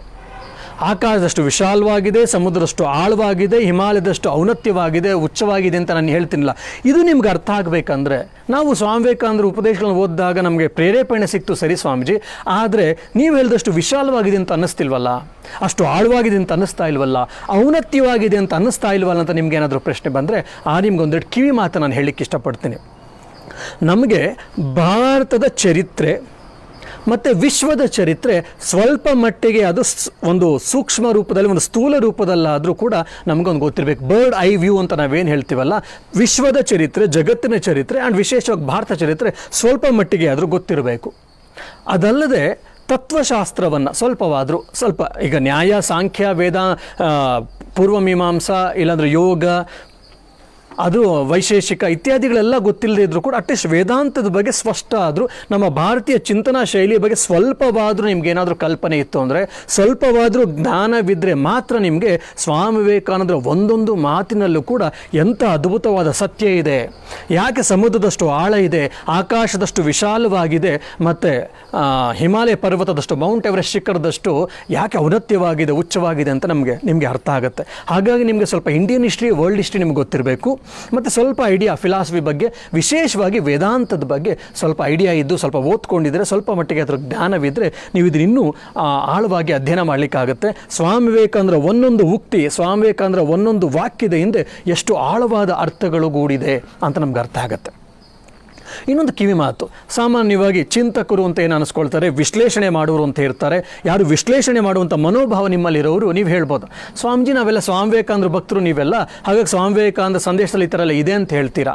ನಾನೊಂದು ವೈಚಾರಿಕ ಪ್ರಜ್ಞೆಯಿಂದ, ವಿಶ್ಲೇಷಣಾತ್ಮಕ ಮನೋಭಾವನೆಯಿಂದ, ಅನಲಿಟಿಕಲ್ ಮೈಂಡ್ ಅಂತ ನಾವೇನು ಹೇಳ್ತೀವಲ್ಲ, ಈ ಅನಲಿಟಿಕಲ್ ಮೈಂಡಿಂದ ಓದಿದ್ರೂ ಕೂಡ ನನಗೆ ಅರ್ಥ ಆಗುತ್ತಾ ಅಂದರೆ ಹೌದು, ಅಂಥ ಸಮಯದಲ್ಲೂ ಕೂಡ ನಿಮ್ಗೆ ಅರ್ಥ ಆಗುತ್ತೆ, ಪ್ರೊವೈಡೆಡ್ ಅದೇ ಅಗೇನ್ ವರ್ಲ್ಡ್ ಹಿಸ್ಟ್ರಿ ಮತ್ತು ಸ್ವಲ್ಪ ಫಿಲಾಸಫಿ ಸ್ವಲ್ಪ ನಿಮಗೆ ಗೊತ್ತಿದ್ದರೆ ಅವಾಗ ಆಗುತ್ತೆ ಅಂತೇಳಿ. ಪ್ರಾಯಶಃ ನಾನಿವತ್ತೊಂದು ಪ್ಯಾರವನ್ನು ತೆಗೆದುಕೊಂಡು ಆ ಪ್ಯಾರನ್ನು ವಿಶ್ಲೇಷಣೆ ಮಾಡ್ತಾ ಹೋಗ್ತೀನಿ ಯುವ ಭಾರತೀಯರೇ, ಅವ ನಿಮ್ಗೆ ಅರ್ಥ ಆಗುತ್ತೆ ಸ್ವಾಮಿ ವಿವೇಕಾನಂದರ ಒಂದೊಂದು ಮಾತುಗೂ ಕೂಡ ಎಷ್ಟು ಬೆಲೆ ಇದೆ, ಅದರಿಂದ ಎಷ್ಟು ಆಳವಾದ ಅರ್ಥ ಇದೆ ಅಂತ. ಸ್ವಾಮಿ ವಿವೇಕಾನಂದರು ಕೊಲಂಬೋದಲ್ಲಿ ಮೊದಲ ಭಾಷಣ ಕೊಡ್ತಾರೆ. ಆ ಮೊದಲ ಭಾಷಣದ ಒಂದು ಪ್ಯಾರವನ್ನಷ್ಟೇ ನಾನು ನಿಮ್ಗೆ ಹೇಳ್ತಾ ಇದ್ದೀನಿ. ಭರತ ಖಂಡವು ಪುಣ್ಯ ಭೂಮಿ, ಕರ್ಮಭೂಮಿ ಎಂದು ನಾನು ಭಾವಿಸಿದ್ದೆ. ಇಂದು ನಾನು ನಿಮ್ಮ ಎದುರಿಗೆ ನಿಂತು ಅದು ಸತ್ಯ ಸತ್ಯ ಸತ್ಯ ಎಂದು ಘಂಟಾಘೋಷವಾಗಿ ಸಾರುತ್ತಿದ್ದೇನೆ. ಜಗತ್ತಿನಲ್ಲಿ ಯಾವುದಾದರೂ ಒಂದು ದೇಶವು ಪುಣ್ಯಭೂಮಿ ಎಂದು ಕರೆಯಿಸಿಕೊಳ್ಳಲು ಅರ್ಹವಾಗಿದ್ದರೆ, ಯೋಗ್ಯವಾಗಿದ್ದರೆ, ಜೀವಿಗಳು ತಮ್ಮ ಬಾಳಿನ ಕೊನೆಯ ಕರ್ಮವನ್ನು ಸವೆಸಲು ಬರಬೇಕಾದ ಪುಣ್ಯ ಭೂಮಿ, ಪುಣ್ಯ ಸ್ಥಳವು ಹೊಂದಿದ್ದರೆ, ಭಗವಂತನೆಡೆಗೆ ಸಂಚರಿಸುತ್ತಿರುವ ಪ್ರತಿಯೊಂದು ಜೀವಿಯು ತನ್ನ ಕೊನೆಯ ಯಾತ್ರೆಯನ್ನು, ತನ್ನ ಜೀವನದ ಅಂತಿಮ ಯಾತ್ರೆಯನ್ನು ಪೂರೈಸುವುದಕ್ಕೆ ಒಂದು ಕರ್ಮಭೂಮಿಗೆ ಬರಬೇಕಾಗಿದ್ದರೆ, ಯಾವುದಾದರೂ ದೇಶದಲ್ಲಿ ಮಾನವ ಕೋಟಿಯು ಮಾಧುರ್ಯ, ಔದಾರ್ಯ, ಪಾವಿತ್ರ್ಯ, ಶಾಂತಿ ಇವುಗಳಲ್ಲಿ ಮತ್ತು ಎಲ್ಲಕ್ಕಿಂತ ಹೆಚ್ಚಾಗಿ ಧ್ಯಾನ ಮತ್ತು ಅಂತರ್ಮುಖ ಜೀವನ, ತನ್ನ ಪರಾಕಾಷ್ಠೆಯನ್ನು ಅಂದರೆ ಅದರ ಎಪಿಟೋಮ್ ಅಂತ ನಾವು ಹೇಳ್ತೀವಿ ಇಂಗ್ಲೀಷ್ನಲ್ಲಿ, ತನ್ನ ಪರಾಕಾಷ್ಠೆಯನ್ನು ಮುಟ್ಟಿದ್ದರೆ ಅದು ಭರತ ಖಂಡವೇ ಆಗಿದೆ ಅಂತ. ನೋಡಿ, ನಾವು ಭಾರತದ ಬಗ್ಗೆ ನಮ್ಮ ಚಿತ್ರಣ ಏನಿದೆ, ಸ್ವಾಮಿ ವಿವೇಕಾನಂದರು ಭಾರತದ ಬಗ್ಗೆ ಕೊಟ್ಟಿರುವ ಚಿತ್ರಣ ಏನಿದೆ. ಅನಾದಿ ಕಾಲದಿಂದಲೂ ಇಲ್ಲಿಂದ ಧರ್ಮ ಸಂಸ್ಥಾಪನಾಚಾರ್ಯರು ಮತ್ತೆ ಮತ್ತೆ ಪೃಥ್ವಿಯನ್ನೆಲ್ಲ ತಮ್ಮ ಪವಿತ್ರವಾದ, ಎಂದೆಂದಿಗೂ ಬತ್ತದ ಆಧ್ಯಾತ್ಮಿಕ ಮಹಾಸತ್ಯದ ಪ್ರವಾಹದಿಂದ ತೋಯಿಸಿರುವರು. ಇಲ್ಲಿಂದ ಎದ್ದ ದರ್ಶನಗಳ ಮಹಾಪ್ರವಾಹದ ಅಲೆಗಳು ಪೂರ್ವ, ಪಶ್ಚಿಮ, ಉತ್ತರ, ದಕ್ಷಿಣ ಎನ್ನದೆ ಭೂಮಿಯನ್ನು, ಇಡೀ ಮನುಕುಲವನ್ನು, ಇಡೀ ವಿಶ್ವವನ್ನೇ ಆವರಿಸಿದೆ. ಇಂದು ಜಡನಾಗರಿಕತೆಯ ಪ್ರಪಂಚಕ್ಕೆ ಅಧ್ಯಾತ್ಮವನ್ನು ದಾರಿ ಎರೆಯುವ ಮಹಾಪ್ರಭಾವವು ಇಲ್ಲಿಂದಲೇ, ಅಂದರೆ ಭಾರತ ದೇಶದಿಂದಲೇ ಉದಯಿಸಬೇಕಾಗಿದೆ. ಇಲ್ಲಿದೆ ಬಾಳಿಗೆ ಹೊಸ ಬೆಳಕನ್ನು ಕೊಡುವ ಅದ್ಭುತ ಪ್ರವಾಹ. ಅನ್ಯ ದೇಶಗಳಲ್ಲಿ ಕೋಟ್ಯಾಂತರ ಜೀವಿಗಳ ಎದೆಯನ್ನು ದಹಿಸುತ್ತಿರುವ ಜಡವಾಹದ ದಳ್ಳುರಿಯ ಶಮನಕ್ಕೆ ಅಮೃತ ಪ್ರವಾಹ ಇಲ್ಲಿದೆ. ಸ್ನೇಹಿತರೆ, ನೆಚ್ಚಿ ಈ ಕಾರ್ಯ ಕೈಗೂಡುವುದು. ಎಂತಹ ಮನಸ್ಸು ಸ್ವಾಮಿ ವಿವೇಕಾನಂದರು ಇರ್ಬೋದು. ಭಾರತದ ಬಗ್ಗೆ, ಹಿಂದೂ ಧರ್ಮದ ಬಗ್ಗೆ, ಸನಾತನ ಧರ್ಮದ ಬಗ್ಗೆ, ನಮ್ಮ ಆರ್ಯ ಪರಂಪರೆಯ ಬಗ್ಗೆ ಎಂಥ ಅದ್ಭುತವಾದ ಚಿತ್ರಣವನ್ನು ಕೊಡ್ತಾ ಇದ್ದಾರೆ. ಇದು ಯೋಚನೆ ಮಾಡಿ, 1897ರಲ್ಲಿ ಸ್ವಾಮೀಜಿ ಮಾತಾಡ್ತಿದ್ದಾರೆ. ಭಾರತದ ಪ್ರಪ್ರಥಮ ಸ್ವತಂತ್ರ ಸಂಗ್ರಾಮ ಒಂದು ದೊಡ್ಡ ಎಲೆ ಎದ್ದೇಳ್ತು. ಆಮೇಲಿಂದ ಅದನ್ನು ಬ್ರಿಟಿಷರು ಮತ್ತೆ ಅದನ್ನು ಬಿಟ್ಟರು. ಸಾಕಷ್ಟು ಜೀವನ ಕಷ್ಟವನ್ನು ಅನುಭವಿಸಿದ್ದಾರೆ. ಹಾಗಾಗಲಿ ಇಡೀ ಭಾರತ ಜರ್ಜರಿತವಾಗಿದೆ. ಭಾರತವನ್ನು ತುಂಬ ಅತ್ಯಂತ ಹೀನಾಯಮಾನವಾಗಿ ಡಚ್ಚರು, ಫ್ರೆಂಚರು, ಪೋರ್ಚುಗೀಸರು, ಬ್ರಿಟಿಷರು ನಮ್ಮನ್ನು ಆಳ್ತಾ ಇದ್ದಾರೆ. ನಮ್ಮಿಂದ ಎಲ್ಲ ಎಷ್ಟಾಗುತ್ತೋ ಅಷ್ಟು ಲೂಟಿ ಮಾಡ್ತಾ ಇದ್ದಾರೆ. ಅಷ್ಟೊತ್ತಿಗಾಗಲೇ 2 ಸರಿ ಭಾರತದಲ್ಲಿ ದೊಡ್ಡ ದೊಡ್ಡ ಕ್ಷಾಮ ಬಂದು, ದೊಡ್ಡ ದೊಡ್ಡ ಬರಗಾಲ ಬಂದು 100,000 ಜನ, 1,000 ಜನ ಸತ್ತು ಹೋಗಿದ್ದಾರೆ. ಇದಲ್ಲದೆ ಅದೇ ಸಮಯದಲ್ಲಿ 5 ವರ್ಷಗಳ ಕಾಲ ಸ್ವಾಮಿ ವಿವೇಕಾನಂದರು ಪಾಶ್ಚಾತ್ಯ ದೇಶದಲ್ಲಿ ಇದ್ದು ಅಮೇರಿಕಾ ದೇಶ, America, England, Germany, China, Japan, Singapore ಇವನ್ನೆಲ್ಲ ನೋಡ್ಕೊಂಡು ಬಂದು ಸುಮ್ಮನೆ ಒಬ್ಬ ವಿಸಿಟರ್ ಆಗಿ ಹೋಗದೆ ಅಲ್ಲಿ ಹೋಗಿ ಅಲ್ಲಿ ಅದ್ಭುತವಾದಂತಹ ಒಂದು ಸ್ವಾಗತವನ್ನು, ಅದ್ಭುತವಾದ ಮನ್ನಣೆಯನ್ನು, ಅದ್ಭುತವಾದ ಕೀರ್ತಿಯನ್ನು, ಅದ್ಭುತವಾದ ಗೌರವವನ್ನು, ಮನ್ನಣೆಯನ್ನು ಸಂಪಾದಿಸಿ 100 ಜನ ಭಕ್ತರನ್ನು ಸಂಪಾದಿಸಿ ಅವ್ರ ಜೊತೆ ಈಗಾಗಲೇ 5-10 ಜನ ಅಮೇರಿಕನರು ಅವ್ರ ಜೊತೆ ಕೂಡ ಬಂದಿದ್ದರು. ಅಂತಹ ಸಮಯದಲ್ಲಿ 5 ವರ್ಷಗಳ ಕಾಲ ವಿಶ್ವದಲ್ಲಿ ಪಾಶ್ಚಾತ್ಯ ದೇಶದಲ್ಲಿ ಇದ್ದು ಇಳಿದು ಭಾರತಕ್ಕೆ ಇಳಿದಂಥ ಸ್ವಾಮಿ ವಿವೇಕಾನಂದ ಹೇಳಿದಂಥ ಮಾತುಗಳಿದು. ಆ ಸಮಯದಲ್ಲಿ ಭಾರತ ಅಂದರೆ ಅಯ್ಯೋ ಅಂತ ನಮ್ಮಲ್ಲಿ ಹಲವಾರು ಜನ ಹೇಳ್ತಾ ಇದ್ರು. ತಾನು ಹಿಂದೂ ಅಂತ ಹೇಳ್ಕೊಳ್ಳಿಕ್ಕೆ ಜನ ನಾಚಿಕೆ ಪಡ್ತಾ ಇದ್ರಂತೆ. ತಾನೊಬ್ಬ ಹಿಂದೂ, ತಾನೊಬ್ಬ ಭಾರತೀಯ ಅಂತ ಹೇಳ್ಕೊಳ್ಳಿಕ್ಕೆ ನಾಚಿಕೆ ಪಡ್ತಾ ಇದ್ರು ಯುವ ಸಮೂಹ ಅಂತೇಳಿ ನಮ್ಮ ಭಾರತದ ಫಸ್ಟ್ ಗವರ್ನರ್ ಜನರಲ್ ಚಕ್ರವರ್ತಿ ರಾಜಗೋಪಾಲಾಚಾರಿ ಹೇಳ್ತಾರೆ. ಅಂತಹ ಸಮಯದಲ್ಲಿ ನಮ್ಮ ಭಾರತದಲ್ಲಿ 2 ಸೂರ್ಯೋಪಾದಿಯಲ್ಲಿ 2 ಶಕ್ತಿಗಳು ಉದಯಿಸಿತ್ತು. ಯಾರಪ್ಪ ಅಂದರೆ ಅದು ಒಂದು ರಾಮಕೃಷ್ಣ ಪರಮಹಂಸರು, ಇನ್ನೊಂದು ಸ್ವಾಮಿ ವಿವೇಕಾನಂದರು. ಅವರಿಬ್ಬರು ಏನಾದರೂ ಭಾರತದಲ್ಲಿ ಆ ಸಮಯದಲ್ಲಿ 18-19ನೇ ಶತಮಾನದಲ್ಲಿ ಉದಯಿಸ್ತಿಲ್ಲ ಅಂದರೆ ನಾವು ಇವತ್ತೇನು ಭಾರತವನ್ನು ನೋಡ್ತೀವೋ ಆ ಭಾರತ ಇರ್ತಿರ್ಲಿಲ್ಲ. ಬದಲಾಗಿ ಭಾರತ ನುಚ್ಚುನೂರಾಗಿರ್ತಿತ್ತು.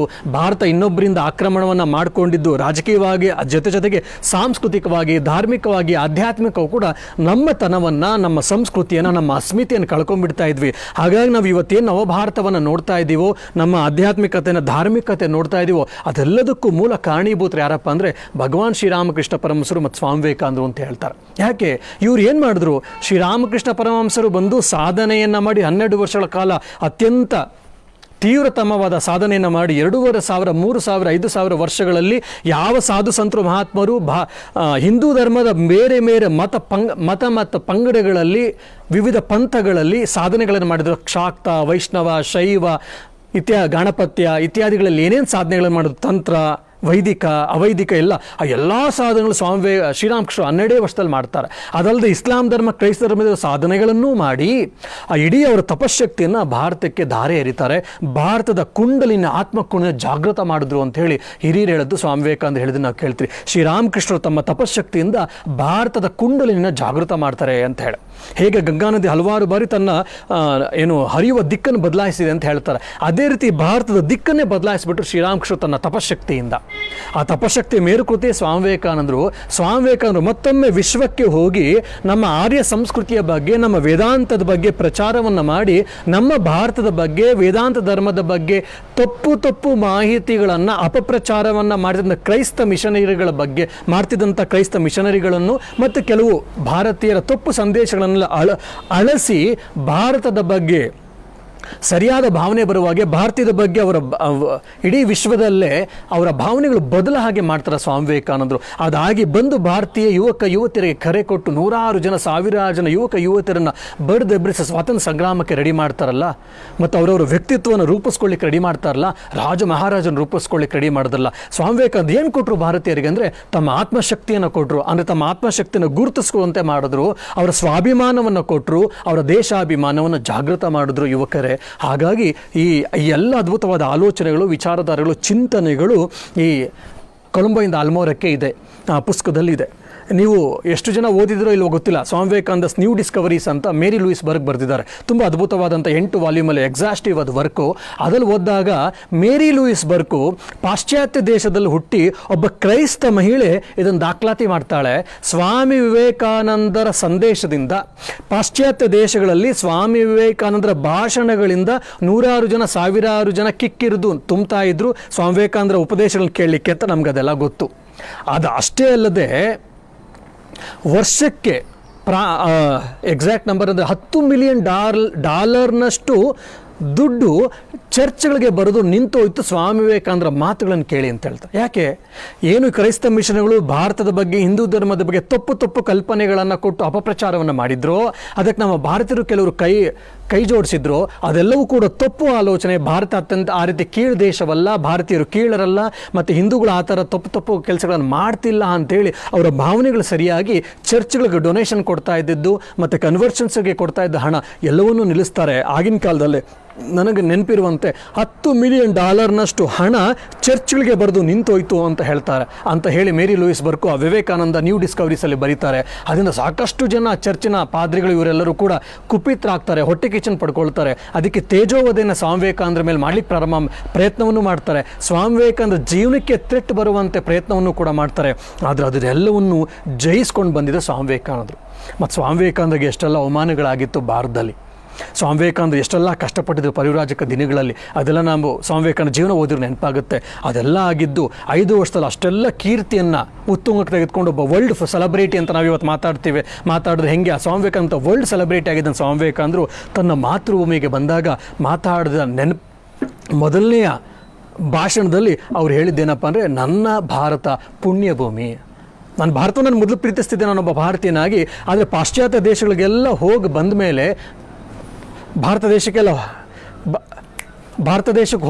ಹೋಗಿ ಬಂದ ಮೇಲೆ ಪಾಶ್ಚಾತ್ಯ ದೇಶಗಳಿಗೆಲ್ಲ ಹೋಗಿ ಬಂದ ಮೇಲೆ ನನ್ನ ದೇಶದ ಬಗ್ಗೆ ನನ್ನ ಧರ್ಮದ ಬಗ್ಗೆ ಇನ್ನೂ ಹೆಚ್ಚು ರಾಷ್ಟ್ರಭಕ್ತಿ ಆಯಿತು ಅಂತ ಹೇಳ್ತಾರೆ ಸ್ವಾಮಿ ವಿವೇಕಾನಂದರು.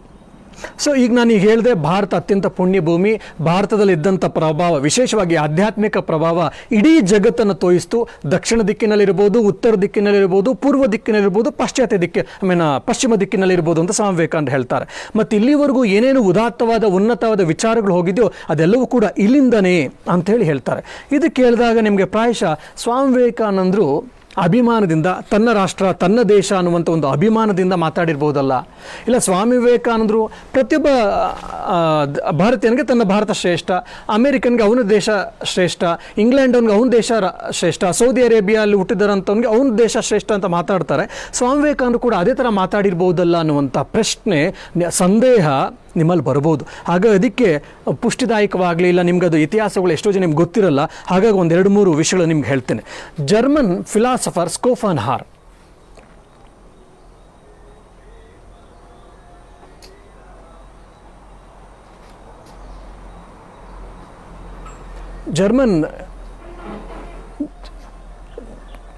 ಜರ್ಮನ್ ಇತಿಹಾಸಜ್ಞ ಸ್ಕೋಫನ್ ಅವರು ಒಂದು ಮಾತು ಹೇಳ್ತಾರೆ. ಏನಪ್ಪ ಅಂದರೆ, ಉಪನಿಷತ್ತುಗಳನ್ನು ಓದಿದ ಮೇಲೆ ನನ್ನ ಜೀವನದ ಚಿತ್ರಣವೇ ಬದಲಾಯಿತು, ನನ್ನ ದೃಷ್ಟಿಕೋನವೇ ಬದಲಾಯಿತು. ಮತ್ತು ಇವತ್ತು ನಾನು ಏನಾದರೂ ಮನಸ್ಸಿಗೆ ನೋವಾಯಿತು, ಮನಸ್ಸಿಗೆ ಏನಾದರೂ ಮುದಬೇಕು ಅಂದರೆ ನಾನು ಯಾವಾಗಲೂ ಕೂಡ ಉಪನಿಷತ್ತನ್ನು ಓದ್ತಾ ಇರ್ತೀನಿ. ನಾನು ಸಾಯುವಂಥ ಸಮಯದಲ್ಲೂ ಕೂಡ ನನ್ನ ಹಾಸಿಗೆಯಲ್ಲಿ ಉಪನಿಷತ್ತನ್ನು ಓದ್ತಾ ನಾನು ಪ್ರಾಣ ಬಿಡಬೇಕು ಅಂತ ಹೇಳಿ 17-18ನೇ ಶತಮಾನದಲ್ಲಿ ಅಂತ ಕಾಣುತ್ತೆ ಆ ಜರ್ಮನಿನ ಅತ್ಯಂತ ಶ್ರೇಷ್ಠ ತತ್ವಜ್ಞಾನಿ ಸ್ಕೋಫನ್ ಅವರು ಹೇಳ್ತಾನೆ. ಈ ಸ್ಕೋಫನ್ ಅವರು, ಜರ್ಮನ್ ದೇಶದ ಸ್ಕೋಫನ್ ಅವ್ರಿಗೆ ಉಪನಿಷತ್ತು ಹೆಂಗಪ್ಪ ಸಿಕ್ತು ಅಂದರೆ, ಏನು ಶಹಜಾನಿನ ಮಗನಾದಂಥ ಔರಂಗಜೇಬಿನ ಅಣ್ಣನಾದಂಥ ದಾರಾಶುಕು ಅವನು ಇಸ್ಲಾಂ ಧರ್ಮದಲ್ಲಿ ಇದ್ದರೂ ಕೂಡ ಮುಸ್ಲಿಂ ಆಗಿದ್ದರೂ ಕೂಡ ಅವನು ವೇದ ಮತ್ತು ಉಪನಿಷತ್ತನ್ನೆಲ್ಲ ಓದಿ ಇಷ್ಟಪಡ್ತಿರ್ತಾನೆ. ಉಪನಿಷತ್ತನ್ನು ಓದಿ ಪಂಡಿತರಿಂದ ಸಂಸ್ಕೃತವನ್ನು ಕಲ್ತ್ಕೊಂಡು ಉಪನಿಷತ್ತನ್ನು ಓದ್ತಾನೆ. ಉಪನಿಷತ್ತು ತುಂಬ ಇಷ್ಟ ಆಗುತ್ತೆ. ಅವನು ಪರ್ಷಿಯನ್ ಭಾಷೆಗೆ ಅದನ್ನು ಮೊದಲು ಅವನು ತರ್ಜಮೆ ಮಾಡ್ತಾನೆ. ಆ ಪರ್ಷಿಯನ್ ಭಾಷೆಗೆ ತರ್ಜಮೆ ಮಾಡಿದಂಥ ದಾರಾಶುಕು ಇದನ್ನು ಇನ್ನೊಬ್ಬರು ಫ್ರೆಂಚ್ ಭಾಷೆಗೆ, ಪರ್ಷಿಯನ್ ಭಾಷೆಯಿಂದ ಫ್ರೆಂಚ್ ಭಾಷೆಗೆ ಫ್ರಾಂಕೋಸಿಸ್ ಬರ್ನರ್ ಅನ್ನುವಂಥವ್ರು ಅದನ್ನು ತರ್ಜಮೆ ಮಾಡ್ತಾರೆ. ಅದನ್ನು ಫ್ರೆಂಚ್ ಭಾಷೆಯಿಂದ ಲ್ಯಾಟಿನ್ಗೆ ಆಂಕ್ವಿಟಲ್ ಡ್ಯುಪರನ್ ಅನ್ನುವಂಥವನು ಫ್ರೆಂಚ್ ಭಾಷೆಯಿಂದ ಲ್ಯಾಟಿನ್ಗೆ ಇದು ಮಾಡಿರ್ತಾರೆ. ನೋಡಿ, ಸಂಸ್ಕೃತದಿಂದ ಪರ್ಷಿಯನ್ ಭಾಷೆಗೆ ದಾರಾಶುಕು ತರ್ಜಮೆ ಮಾಡಿರ್ತಾನೆ. ಪರ್ಷಿಯನ್ ಭಾಷೆಯಿಂದ ಫ್ರೆಂಚ್ ಭಾಷೆಗೆ ಫ್ರಾಂಕೋಸಿಸ್ ಬರ್ನರ್ ತರ್ಜಮೆ ಮಾಡಿರ್ತಾರೆ. ಆ ಫ್ರೆಂಚ್ ಭಾಷೆಯಿಂದ ಲ್ಯಾಟಿನ್ಗೆ ಆಂಕ್ವಿಟಲ್ ಡ್ಯುಪರನ್ ಅನ್ನುವಂಥ ತರ್ಜಮೆ ಮಾಡಿರ್ತಾರೆ. ಅಂದರೆ 4-5 ಭಾಷೆಗಳಿಗೆ ಈಗಾಗಲೇ ತರ್ಜಮೆ ಆಗಿದೆ. ಅದರ ಮೂಲ ಏನಿದೆಯೋ ಆ ಮೂಲದ ಅದೇ ಸಾರ, ಅದೇ ಶಕ್ತಿ, ಅದೇ ಪ್ರೇರಣೆ ಇರುತ್ತೋ ಇಲ್ಲವೋ ನಮಗೆ ಹೇಳೋಕ್ಕಾಗಲ್ಲ. ಆದರೂ ಕೂಡ ಆ ಲ್ಯಾಟಿನಲ್ಲಿ ತರ್ಜಮೆ ಆಗಿರುವಂಥ ಉಪನಿಷತ್ತಿನ ಸಾರ ಸಂಗಡ ಉಪನಿಷತ್ತಿನ ಮಾತುಗಳನ್ನು ಈ ಸ್ಕೋಫನರ್ ಓದಿ ಹೇಳ್ತಾನೆ. ಆ ಉಪನಿಷತ್ತನ್ನು ಓದಿದ ಮೇಲೆ ನನ್ನ ಜೀವನ ಚಿತ್ರಣವೇ ಬದಲಾಯಿತು, ನನ್ನ ಆಲೋಚನವೇ ಬದಲಾಯಿತು ಅಂತ ಹೇಳಿ ಈ ಜರ್ಮನ್ ಸ್ಕೋಫನ್ ಅವರು ಹೇಳ್ತಾರೆ. ಇನ್ನು ಆಲ್ಬರ್ಟ್ ಐನ್ಸ್ಟೀನ್ ಹೇಳ್ತಾರೆ, ಇವತ್ತೇನಾದರೂ ಭಾರತೀಯರಿಲ್ಲ ಅಂದರೆ, ಭಾರತೀಯರ ಕೊಡುಗೆ ಬಗ್ಗೆ ಹೇಳ್ತಾ ಆಲ್ಬರ್ಟ್ ಐನ್ಸ್ಟೀನ್ ಹೇಳ್ತಾರೆ, ಭಾರತೀಯರು ಏನಾದರೂ ನಮಗಿಲ್ಲ ಅಂದಿದ್ರೆ ಇವತ್ತು ನಮ್ಗೆ ಎಣಿಸ್ಲಿಕ್ಕೂ ಬರ್ತಾ ಇರಲಿಲ್ಲ. ಯಾಕಂದರೆ 0 to 9 ಇವತ್ತು ಅರೇಬಿಯನ್ ನ್ಯೂಮೆರಿಕಲ್ಸ್ ಅಂತ ನಾವು ಹೇಳ್ತೀವಿ. ಆದರೆ ಭಾರತೀಯರು ಕೊಟ್ಟರು, ನಾವು ಅರಬ್ಬರು ನಮ್ಮಿಂದ ಪಡ್ಕೊಂಡು ಹೋದ್ರು, ಆಮೇಲೆ ಅವರು ಪಾಶ್ಚಾತ್ಯ ದೇಶಕ್ಕೆ ಅದನ್ನು ಕೊಟ್ಟರು. ಹಾಗಾಗಿ ನಾವು ಇವತ್ತೇನು ಎಣಿಸೋದನ್ನು ಕಲ್ತ್ಕೊಂಡಿದ್ದೀವಿ, ಇನ್ಫಿನಿಟಿ ಅಂತ ಇರ್ಬೋದು, ಇಲ್ಲ 0 to 9 ಅಂತೇಳಿ ಅರೇಬಿಕ್ ನ್ಯೂಮರಲ್ಸ್ ಅಂತ ನಾವೇನು ಮಾತಾಡ್ತೀವಿ, ಅದನ್ನು ಕೊಟ್ಟವ್ರು ಯಾರಪ್ಪ ಅಂದರೆ ಭಾರತೀಯರು ಅಂಥೇಳಿ ಆಲ್ಬರ್ಟ್ ಐನ್ಸ್ಟೀನ್ ಮಾತಾಡ್ತಾರೆ. ಇನ್ನು ಪೈಥಾಗರಸ್ ಥಿಯರಮ್ ಅಂತ ನಾವೆಲ್ಲ ಓದ್ತೀವಿ. ಆ ಪೈಥಾಗರಸ್ ಥಿಯರಮ್ನ ಹೇಳ್ತಲೋ ಅದನ್ನು ಭಾರತೀಯರು ಪರ್ಷಿಯನ್ ದೇಶಕ್ಕೆ ಹೋಗಿರ್ತಾರೆ. ಆ ಪರ್ಷಿಯನ್ ದೇಶದಿಂದ ಪೈಥಾಗರಸ್ ಅಲ್ಲಿ ನಮ್ಮ ಒಬ್ಬ ಬ್ರಾಹ್ಮಣ ಪಂಡಿತನನ್ನು ಮೀಟ್ ಆಗ್ತಾನೆ, ಸಂದರ್ಶನಗೊಂಡು ಗುರುಹ್ಯ ಸೂತ್ರದಿಂದ ಇಲ್ಲ ಸುಲಭ ಸೂತ್ರ ಅಂತ ಕಾಣುತ್ತೆ, ಸುಲಭ ಸೂತ್ರದಿಂದ ಪ್ರಭಾವಿತರಾಗಿ ಪೈಥಾಗರಸ್ ಥಿಯರಮನ್ನು ಕೊಡ್ತಾರೆ ಅಂತೇಳಿ.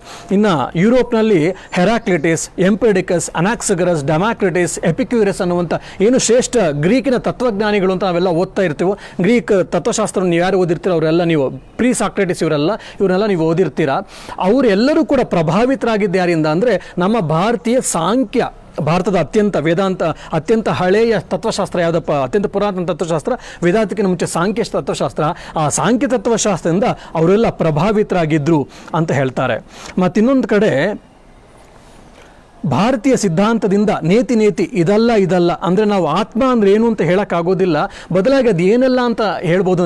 ನೇತ್ಯಾತ್ಮಕ ಅಂತ ನಾವೇನು ವೇದದಲ್ಲಿ ಹೇಳ್ತೀವಲ್ಲ, ಅದನ್ನು ಪ್ಲಾಟಿನಸ್ ಅನ್ನುವಂಥ ಇನ್ನೊಬ್ಬ ಶ್ರೇಷ್ಠ ತತ್ವಜ್ಞಾನಿ ನಮ್ಮ ಭಾರತದ ಎರವಲನ್ನು ಪಡ್ಕೊಂಡಿದ್ದ ಅಂತ ಹೇಳ್ತಾರೆ. ಅದೇ ಪ್ಲಾಟಿನಸ್ಸು ಸಾಕಷ್ಟು ನಮ್ಮ ಭಾರತದ ಬಗ್ಗೆ ಮಾತಾಡ್ತಾನೆ.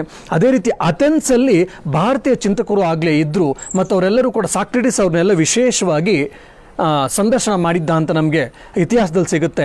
ಇನ್ನು ಅಲೆಕ್ಸಾಂಡರ್ ದ ಗ್ರೇಟ್ ಅಂತ ನಾವೆಲ್ಲ ಮಾತಾಡ್ತಾ ಇರ್ತೀವಿ.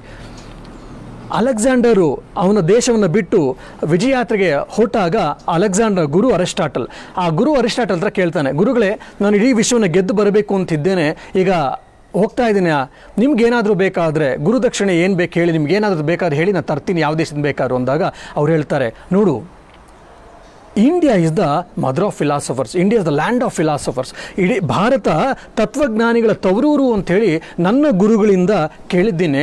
ಆಗ ನನಗೆ ಗುರುದಕ್ಷಿಣೆ ಕೊಡಬೇಕು ಅಂತ ನಿಜವಾಗ್ಲೂ ನೀನೊಬ್ಬ ಭಾರತೀಯ ತತ್ವಜ್ಞಾನ ಕರ್ಕೊಂಬ, ಅವನ ಜೊತೆ ಕೂತ್ಕೊಂಡು ನಾನು ತತ್ವಜ್ಞಾನವನ್ನು ತಿಳ್ಕೋಬೇಕು ಅಂತಿದ್ದೀನಿ. ಅವನ ಹತ್ರ ಜ್ಞಾನ ಮೀಮಾಂಸೆ, ಎಪಿಸ್ಟಮಾಲಜಿ, ಜ್ಞಾನ ಅಂದ್ರೇನು, ಜ್ಞಾನದ ಪರಿಕರಗಳನ್ನು ಏನು ತಿಳ್ಕೊಳ್ಬೇಕು ಅಂತಿದ್ದೀನಿ, ತತ್ವ ತಿಳ್ಕೊಳ್ಬೇಕು, ಸತ್ಯವನ್ನು ತಿಳ್ಕೊಳ್ಬೇಕು ಅಂತಿದ್ರೆ ಸಾಧ್ಯ ಆದರೆ ಕರ್ಕೊಂಬ ಅಂತ.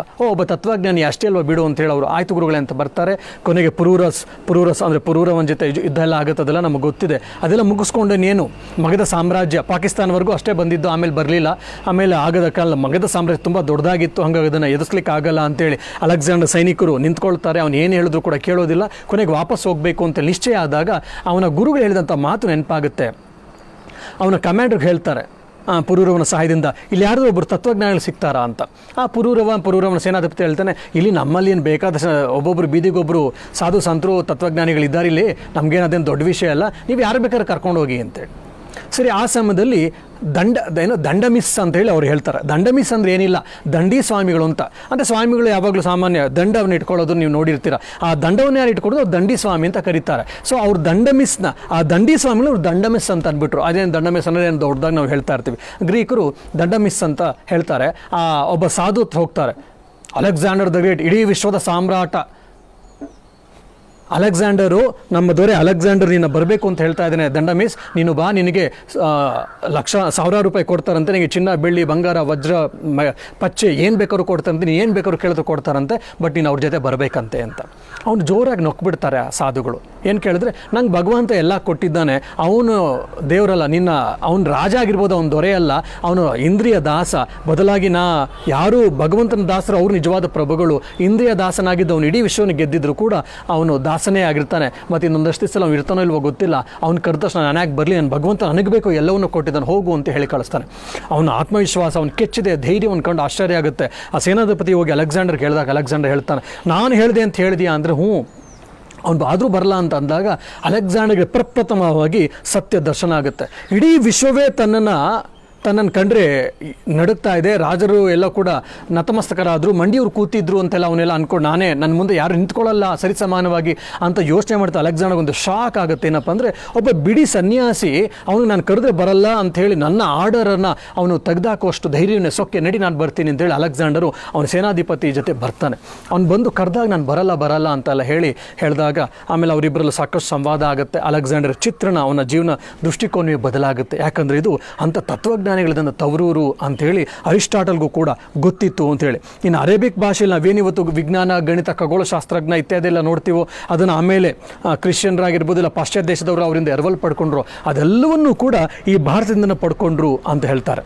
ಇನ್ನು ಇತಿಹಾಸದ ಜಾನ್ ಪೇಂಟ್ಲ್ಯಾಂಡ್ ಅನ್ನುವಂಥವ್ರು ಒಬ್ಬರು ಮಾತಾಡ್ತಾರೆ. ಏನಪ್ಪ, ನಾವು ತೆರಾಪುಟ ಅಂತೆಲ್ಲ ನಾವೇನು ಹೇಳ್ತೀವಿ, ಕ್ರೈಸ್ತದಲ್ಲಿರುವಂತಹ ಹಲವಾರು ವಿಚಾರಗಳು, ನಾವೇನು ಕ್ರೈಸ್ತ ಧರ್ಮದಲ್ಲಿರುವಂಥ ವಿಚಾರಗಳೇನಿದೆ ಅದೆಲ್ಲವನ್ನೂ ಕೂಡ ನಾವು ಬೌದ್ಧ ಭಿಕ್ಷು ಸನ್ಯಾಸಿಗಳಿಂದ ಕಲ್ತಿದ್ದು ಅಂಥೇಳಿ ಇವರು ಹೇಳ್ತಾರೆ. ಇದನ್ನು ಸ್ವಾಮಿ ವಿವೇಕಾನಂದರು ಕೂಡ ಅವರ ಇದನ್ನು ಮಾತಾಡಿದ್ದಾರೆ. ಇನ್ನೇನು ಕ್ರೈಸ್ತ ಧರ್ಮದಲ್ಲಿ ಬಂದ ಎಸ್ ಅಂತ ಹೇಳ್ತಲ್ಲ, ಅದನ್ನು ಈಶಾನಿ ಅನ್ನುವಂಥ ಪದದಿಂದ ಬಂದಿದೆ.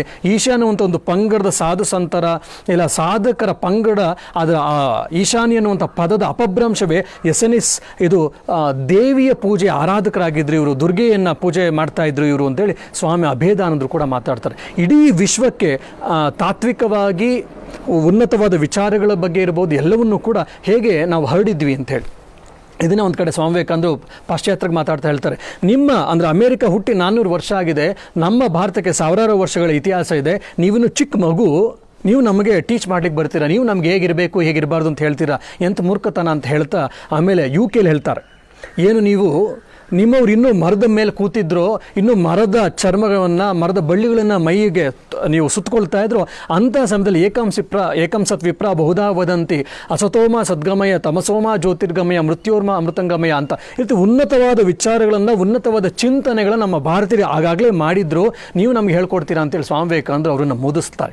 ಇದು ಭಾರತೀಯರ ತಾಕತ್ತು, ಇದು ಭಾರತೀಯರ ಶಕ್ತಿ, ಇದು ಭಾರತೀಯರ ಆಸ್ತಿ, ಇದು ಭಾರತೀಯರ ಅಸ್ಮಿತೆ, ಇದು ಭಾರತೀಯತೆ ಬಗ್ಗೆ ಇದ್ದಂಥ ಸ್ವಾಮಿ ವಿವೇಕಾನಂದರ ಅಭಿಪ್ರಾಯ. ಹಾಗಾಗಿ ಯಾಕೆ ಸ್ವಾಮಿ ವಿವೇಕಾನಂದರ ಚಿಂತನೆಗಳಿರುವಂಥ, ಭಾಷಣಗಳಿರುವಂಥ ಕೊಲಂಬೋಯಿಂದ ಆಲ್ಮರಕ್ಕೆ ಹೋದ ತಕ್ಷಣ ಜನ ಅವರಾಗವರೇ ತನ್ನ ದೇಶಕ್ಕೆ ಸಮರ್ಪಿಸ್ಕೊಳ್ಬೇಕು ಅಂತ ಯೋಚನೆ ಮಾಡೋದು ಅಂದರೆ, ಇಲ್ಲಿ ಭಾರತದ ಬಗ್ಗೆ ಇರುವಂಥ ಎಲ್ಲ ಸಕಾರಾತ್ಮಕ ಭಾವನೆಗಳನ್ನು ಹೇಳಿದ್ರು. ಭಾರತದ ಶಕ್ತಿಯನ್ನು, ಭಾರತದ ತಾಕತ್ತನ್ನು, ಭಾರತದ ಗೌರವ ಏನಿದೆ, ಭಾರತದ ಶಕ್ತಿ ಏನಿದೆ ಅಂತೇಳಿ ಎಲ್ಲ ಹೇಳಲಿಕ್ಕೆ ಪ್ರಾರಂಭ ಮಾಡಿದ್ರು ಜನ. ಸ್ವಾಮಿ ವಿವೇಕಾನಂದ ಹೇಳಿದ್ರು, ಅದನ್ನು ಓದಿದ ತಕ್ಷಣ ಜನರಿಗೆ, ಆವಾಗಿನ ಕಾಲದ ಯುವಕ ಯುವತಿಯರಿಗೆ ಭಾರತದ ಕುರಿತು ಚಿತ್ರಣವೇ ಬದಲಾಯಿತು. ಹಾಗಾಗಿ ಇಂಥ ಭಾರತೀಯನಾಗಿ ನಾನೊಬ್ಬ ಹೆಮ್ಮೆ ಪಡಬೇಕು, ಇಂಥ ಭಾರತೀಯನಾಗಿ ನನಗೆ ನಿಜವಾಗ್ಲೂ ಆತ್ಮಾಭಿಮಾನ ನಾನು ಇರಬೇಕು ಅಂತೇಳಿ ಅವರಿಲ್ಲದ ಕೀಳು ಭಾವನೆ ಹೋಗಿ ಸ್ವಾಭಿಮಾನ ಮತ್ತು ದೇಶಾಭಿಮಾನ ಬಂತು. ಹಾಗಾಗಿ ನಮ್ಮ ಭಾರತ ಸ್ವಾತಂತ್ರ್ಯಕ್ಕೋಸ್ಕರ, ಭಾರತ ಸ್ವಾತಂತ್ರ್ಯ ಸಂಗ್ರಾಮಕ್ಕೆ ಹೋರಾಡ್ತಾರೆ. ಇದು ಒಂದು ಕಡೆ ಆದರೆ, ಇನ್ನೊಂದು ನಿಜವಾದ ಸ್ವಾತಂತ್ರ್ಯ ಅಂದರೆ ಜವಾಬ್ದಾರಿ, ನಿಜವಾದ ಸ್ವಾತಂತ್ರ್ಯ ಅಂದರೆ ಆತ್ಮ ಸ್ವಾತಂತ್ರ್ಯ ಅಂತ ಅರ್ಥ ಮಾಡಿಕೊಂಡವರು ಸನ್ಯಾಸಿಗಳಾಗಬೇಕು, ತ್ಯಾಗ ಜೀವನ ನಡೆಸಬೇಕು ಅಂತ ಆದಂಥವ್ರು ನೂರಾರು ಜನ. ಹಾಗಾಗಿ ಯುವ ಭಾರತೀಯರೇ, ಸ್ವಾಮಿ ವಿವೇಕಾನಂದರ ಒಂದೇ ಒಂದು ಪ್ಯಾರವನ್ನು ಇಟ್ಕೊಂಡು ನಾನು ನಿಮ್ಗೆ ಇಷ್ಟೆಲ್ಲ ಒಂದೇ ಒಂದು ಬರ್ಡ್ ಐ ವ್ಯೂನ್ ಕೊಡಲಿಕ್ಕಾಯಿತು. ವಿಶ್ವಗುರು ಭಾರತ ಅಂತೇಳಿ ಪ್ರಾಯಶಃ ಒಂದು 8-10 ತಿಂಗಳಿಂದ ನಾನು ಒಂದು ಲೇಖನವನ್ನು ಬರೆದಿದ್ದೆ. ಅದು ವಿಜಯ ಕರ್ನಾಟಕದಲ್ಲೂ ಕೂಡ ಬಂದಿತ್ತು. ಮತ್ತು ಗದಗಿನ ಹೋದ ವರ್ಷದ ಒಂದು ಭಾವಪ್ರಚಾರಿನ ಭಕ್ತ ಸಮ್ಮೇಳನಕ್ಕೆ ಸಂಬಂಧಪಟ್ಟಂಥ ಒಂದು ಇದನ್ನು ತಂದರು, ಅವ್ರು ಸವಿನಿಯರ್ ತಂದರು. ಅದರಲ್ಲೂ ಕೂಡ ಇನ್ನೂ ಡೀಟೇಲ್ ಆಗಿ ವಿಶ್ವಗುರು ಭಾರತ ಅನ್ನುವಂಥ ಶೀರ್ಷಿಕೆ ಅಡಿಯಲ್ಲಿ ನಾನು ಹೇಗೆ ಭಾರತ ಬೇರೆ ಬೇರೆ ದೇಶಗಳ ಮೇಲೆ ತನ್ನ ಪ್ರಭಾವವನ್ನು ಬೀರಿದೆ ಅಂತೇಳಿ ಬರೆದಿದ್ದೆ. ಸೊ ಹಾಗಾಗಿ ಸ್ವಾಮಿ ವಿವೇಕಾನಂದ ಒಂದೊಂದು ಮಾತು ನಾನು ಕೂಡ ಓದ್ತಾ ಇರುವಂಥ ಸಮಯದಲ್ಲಿ ಸ್ವಾಮಿ ವಿವೇಕಾನಂದ ಇಷ್ಟೆಲ್ಲ ಹೇಳ್ತಾರಲ್ಲ, ಇಡೀ ಭಾರತ ಇಡೀ ವಿಶ್ವವನ್ನೇ ತಲ್ಲಣಗೊಳಿಸಿತ್ತು, ಇಡೀ ವಿಶ್ವದ ಮೇಲೆ ಪ್ರಭಾವ ಬೀರಿತು ಅಂತ ಹೇಳ್ತಾರಲ್ಲ, ಇದು ನಿಜವಾದ ಸುಮ್ಮನೆ ಅಭಿಮಾನವೋ ಇಲ್ಲ ಭಾವುಕತೆಯ ಮಾತುಗಳು, ಇಲ್ಲ ನಿಜವಾಗ್ಲೂ ಇದಕ್ಕೆ ಚಾರಿತ್ರಿಕ ಇತಿಹಾಸವಿದೆಯೇ, ಇಲ್ಲ ನಿಜವಾಗ್ಲೂ ಅದಕ್ಕೆ ಏನಾದರೂ ಸಪೋರ್ಟಿಂಗ್ ಸ್ಟೇಟ್ಮೆಂಟ್ಸ್ ನಾವು ಕೊಡ್ಬೋದಾ ಅಂತೇಳಿ ನಾನು ಆಲೋಚನೆ ಮಾಡ್ತಾ, ನಾನು ಇತಿಹಾಸದ ಪುಟಗಳನ್ನು ಮೆಲಕ್ಕೆ ಹಾಕಿದಾಗ, ಇತಿಹಾಸದ ಪುಟಗಳನ್ನು ನಾನು ಓದಲಿಕ್ಕೆ ಪ್ರಾರಂಭ ಮಾಡಿದಾಗ, ಅಧ್ಯಯನ ಮಾಡಿದಾಗ ನನಗೆ ಸಾವಿರಾರು ವಿಚಾರಗಳು ಸಿಗ್ತಿ ಥರದ. ಅದು ಕೆಲವು ವಿಚಾರಗಳನ್ನು ಈ ವಿಶ್ವಗುರು ಭಾರತ ಅನ್ನುವಂಥ ಲೇಖನದಲ್ಲಿ ಕೂಡ ಬರೆದಿದ್ದೇನೆ. ಹಾಗಾಗಿ ಸ್ವಾಮಿ ವಿವೇಕಾನಂದರ ಒಂದೊಂದು ಮಾತು ಸಮುದ್ರದಷ್ಟು ಆಳ, ಆಕಾಶದಷ್ಟು ವಿಶಾಲ ಮತ್ತು ಹಿಮಾಲಯದಷ್ಟು ಔಚಿತ್ಯವಾಗಿದೆ, ಔನ್ನತ್ಯವೂ ಕೂಡ ಆಗಿದೆ. ಹಾಗಾಗಿ ಒಂದೊಂದು ಮಾತುಗಳನ್ನು ಸರಿಯಾಗಿ ಅರ್ಥ ಮಾಡ್ಕೊಳ್ಳೋಣ, ಪ್ರೇರೇಪಣೆಯನ್ನು ಪಡ್ಕೊಳ್ಳೋಣ, ನಾವು ಉತ್ತಮ ವ್ಯಕ್ತಿಗಳಾಗೋಣ, ನಾವು ಕಾಂಟ್ರಿಬ್ಯೂಟರ್ ಪರ್ಸನಾಲಿಟಿಗಳಾಗಬೇಕು. ನಮ್ಮ ತಂದೆ ತಾಯಿಗೆ, ನಮ್ಮ ಮನೆಗೆ, ನಮ್ಮ ಸಮಾಜಕ್ಕೆ ನಾವೇನೋ ನಮ್ಮ ಕಡೆಯಿಂದ ಕೊಡುಗೆ ಕೊಡುವಂಥ ವ್ಯಕ್ತಿಗಳಾಗಬೇಕು. ನಮ್ಮ ಧರ್ಮ ಕೊಡಲಿಲ್ಲ, ನಮ್ಮ ದೇಶ ಕೊಡಲಿಲ್ಲ, ಇಲ್ಲ ನಮ್ಮ ಸರ್ಕಾರ ಕೊಡಲಿಲ್ಲ, ಅವ್ರು ಕೊಡಲಿಲ್ಲ, ಇವ್ರು ಕೊಡಲಿಲ್ಲ ಅನ್ನೋದನ್ನು ಬಿಟ್ಟು ನಾನೇನು ಕೊಡ್ಬೋದು, ನಾನೇನು ಕೊಡಬಲ್ಲೆ ಅನ್ನುವಂಥ ಆಲೋಚನೆ ನಮ್ಮಲ್ಲಿ ಬರಬೇಕು, ವಿಚಾರಗಳು ಬರಬೇಕು ಇವತ್ತಿನ ಯುವಕ ಯುವತಿರಲಿ. ಅದಕ್ಕೆ ಸ್ವಾಮಿ ವಿವೇಕಾನಂದರ ಜೀವನ ಸಂದೇಶ ರಾಮಬಾಣ ಯುವಕ ಯುವತಿಯರೇ, ಶ್ರೀರಾಮಕೃಷ್ಣರ ಸ್ವಾಮಿ ವಿವೇಕಾನಂದ ಕೃಪೆಯಿಂದ ಮುಂಬರುವ ದಿವಸಗಳಲ್ಲಿ ಮತ್ತೆ ಮುಂದಿನ ವಾರ ಇದೇ ಕೊಲಂಬೋಯಿಂದ ಆಲ್ಮೋರಕ್ಕೆ ಕೆಲವು ವಿಚಾರಗಳನ್ನು, ಅವ್ರು ಹೇಳಿರುವಂಥ ವಿಚಾರಗಳನ್ನು ತಲೆಯಲ್ಲಿಟ್ಕೊಂಡು ಅದರ ಸಾರ ಸಂಗ್ರಹವನ್ನು ನಿಮ್ಮ ಮುಂದೆ ಇಡುವಂಥ ಪ್ರಯತ್ನವನ್ನು ಮಾಡ್ತೇನೆ. ಜೈ ರಾಮಕೃಷ್ಣ.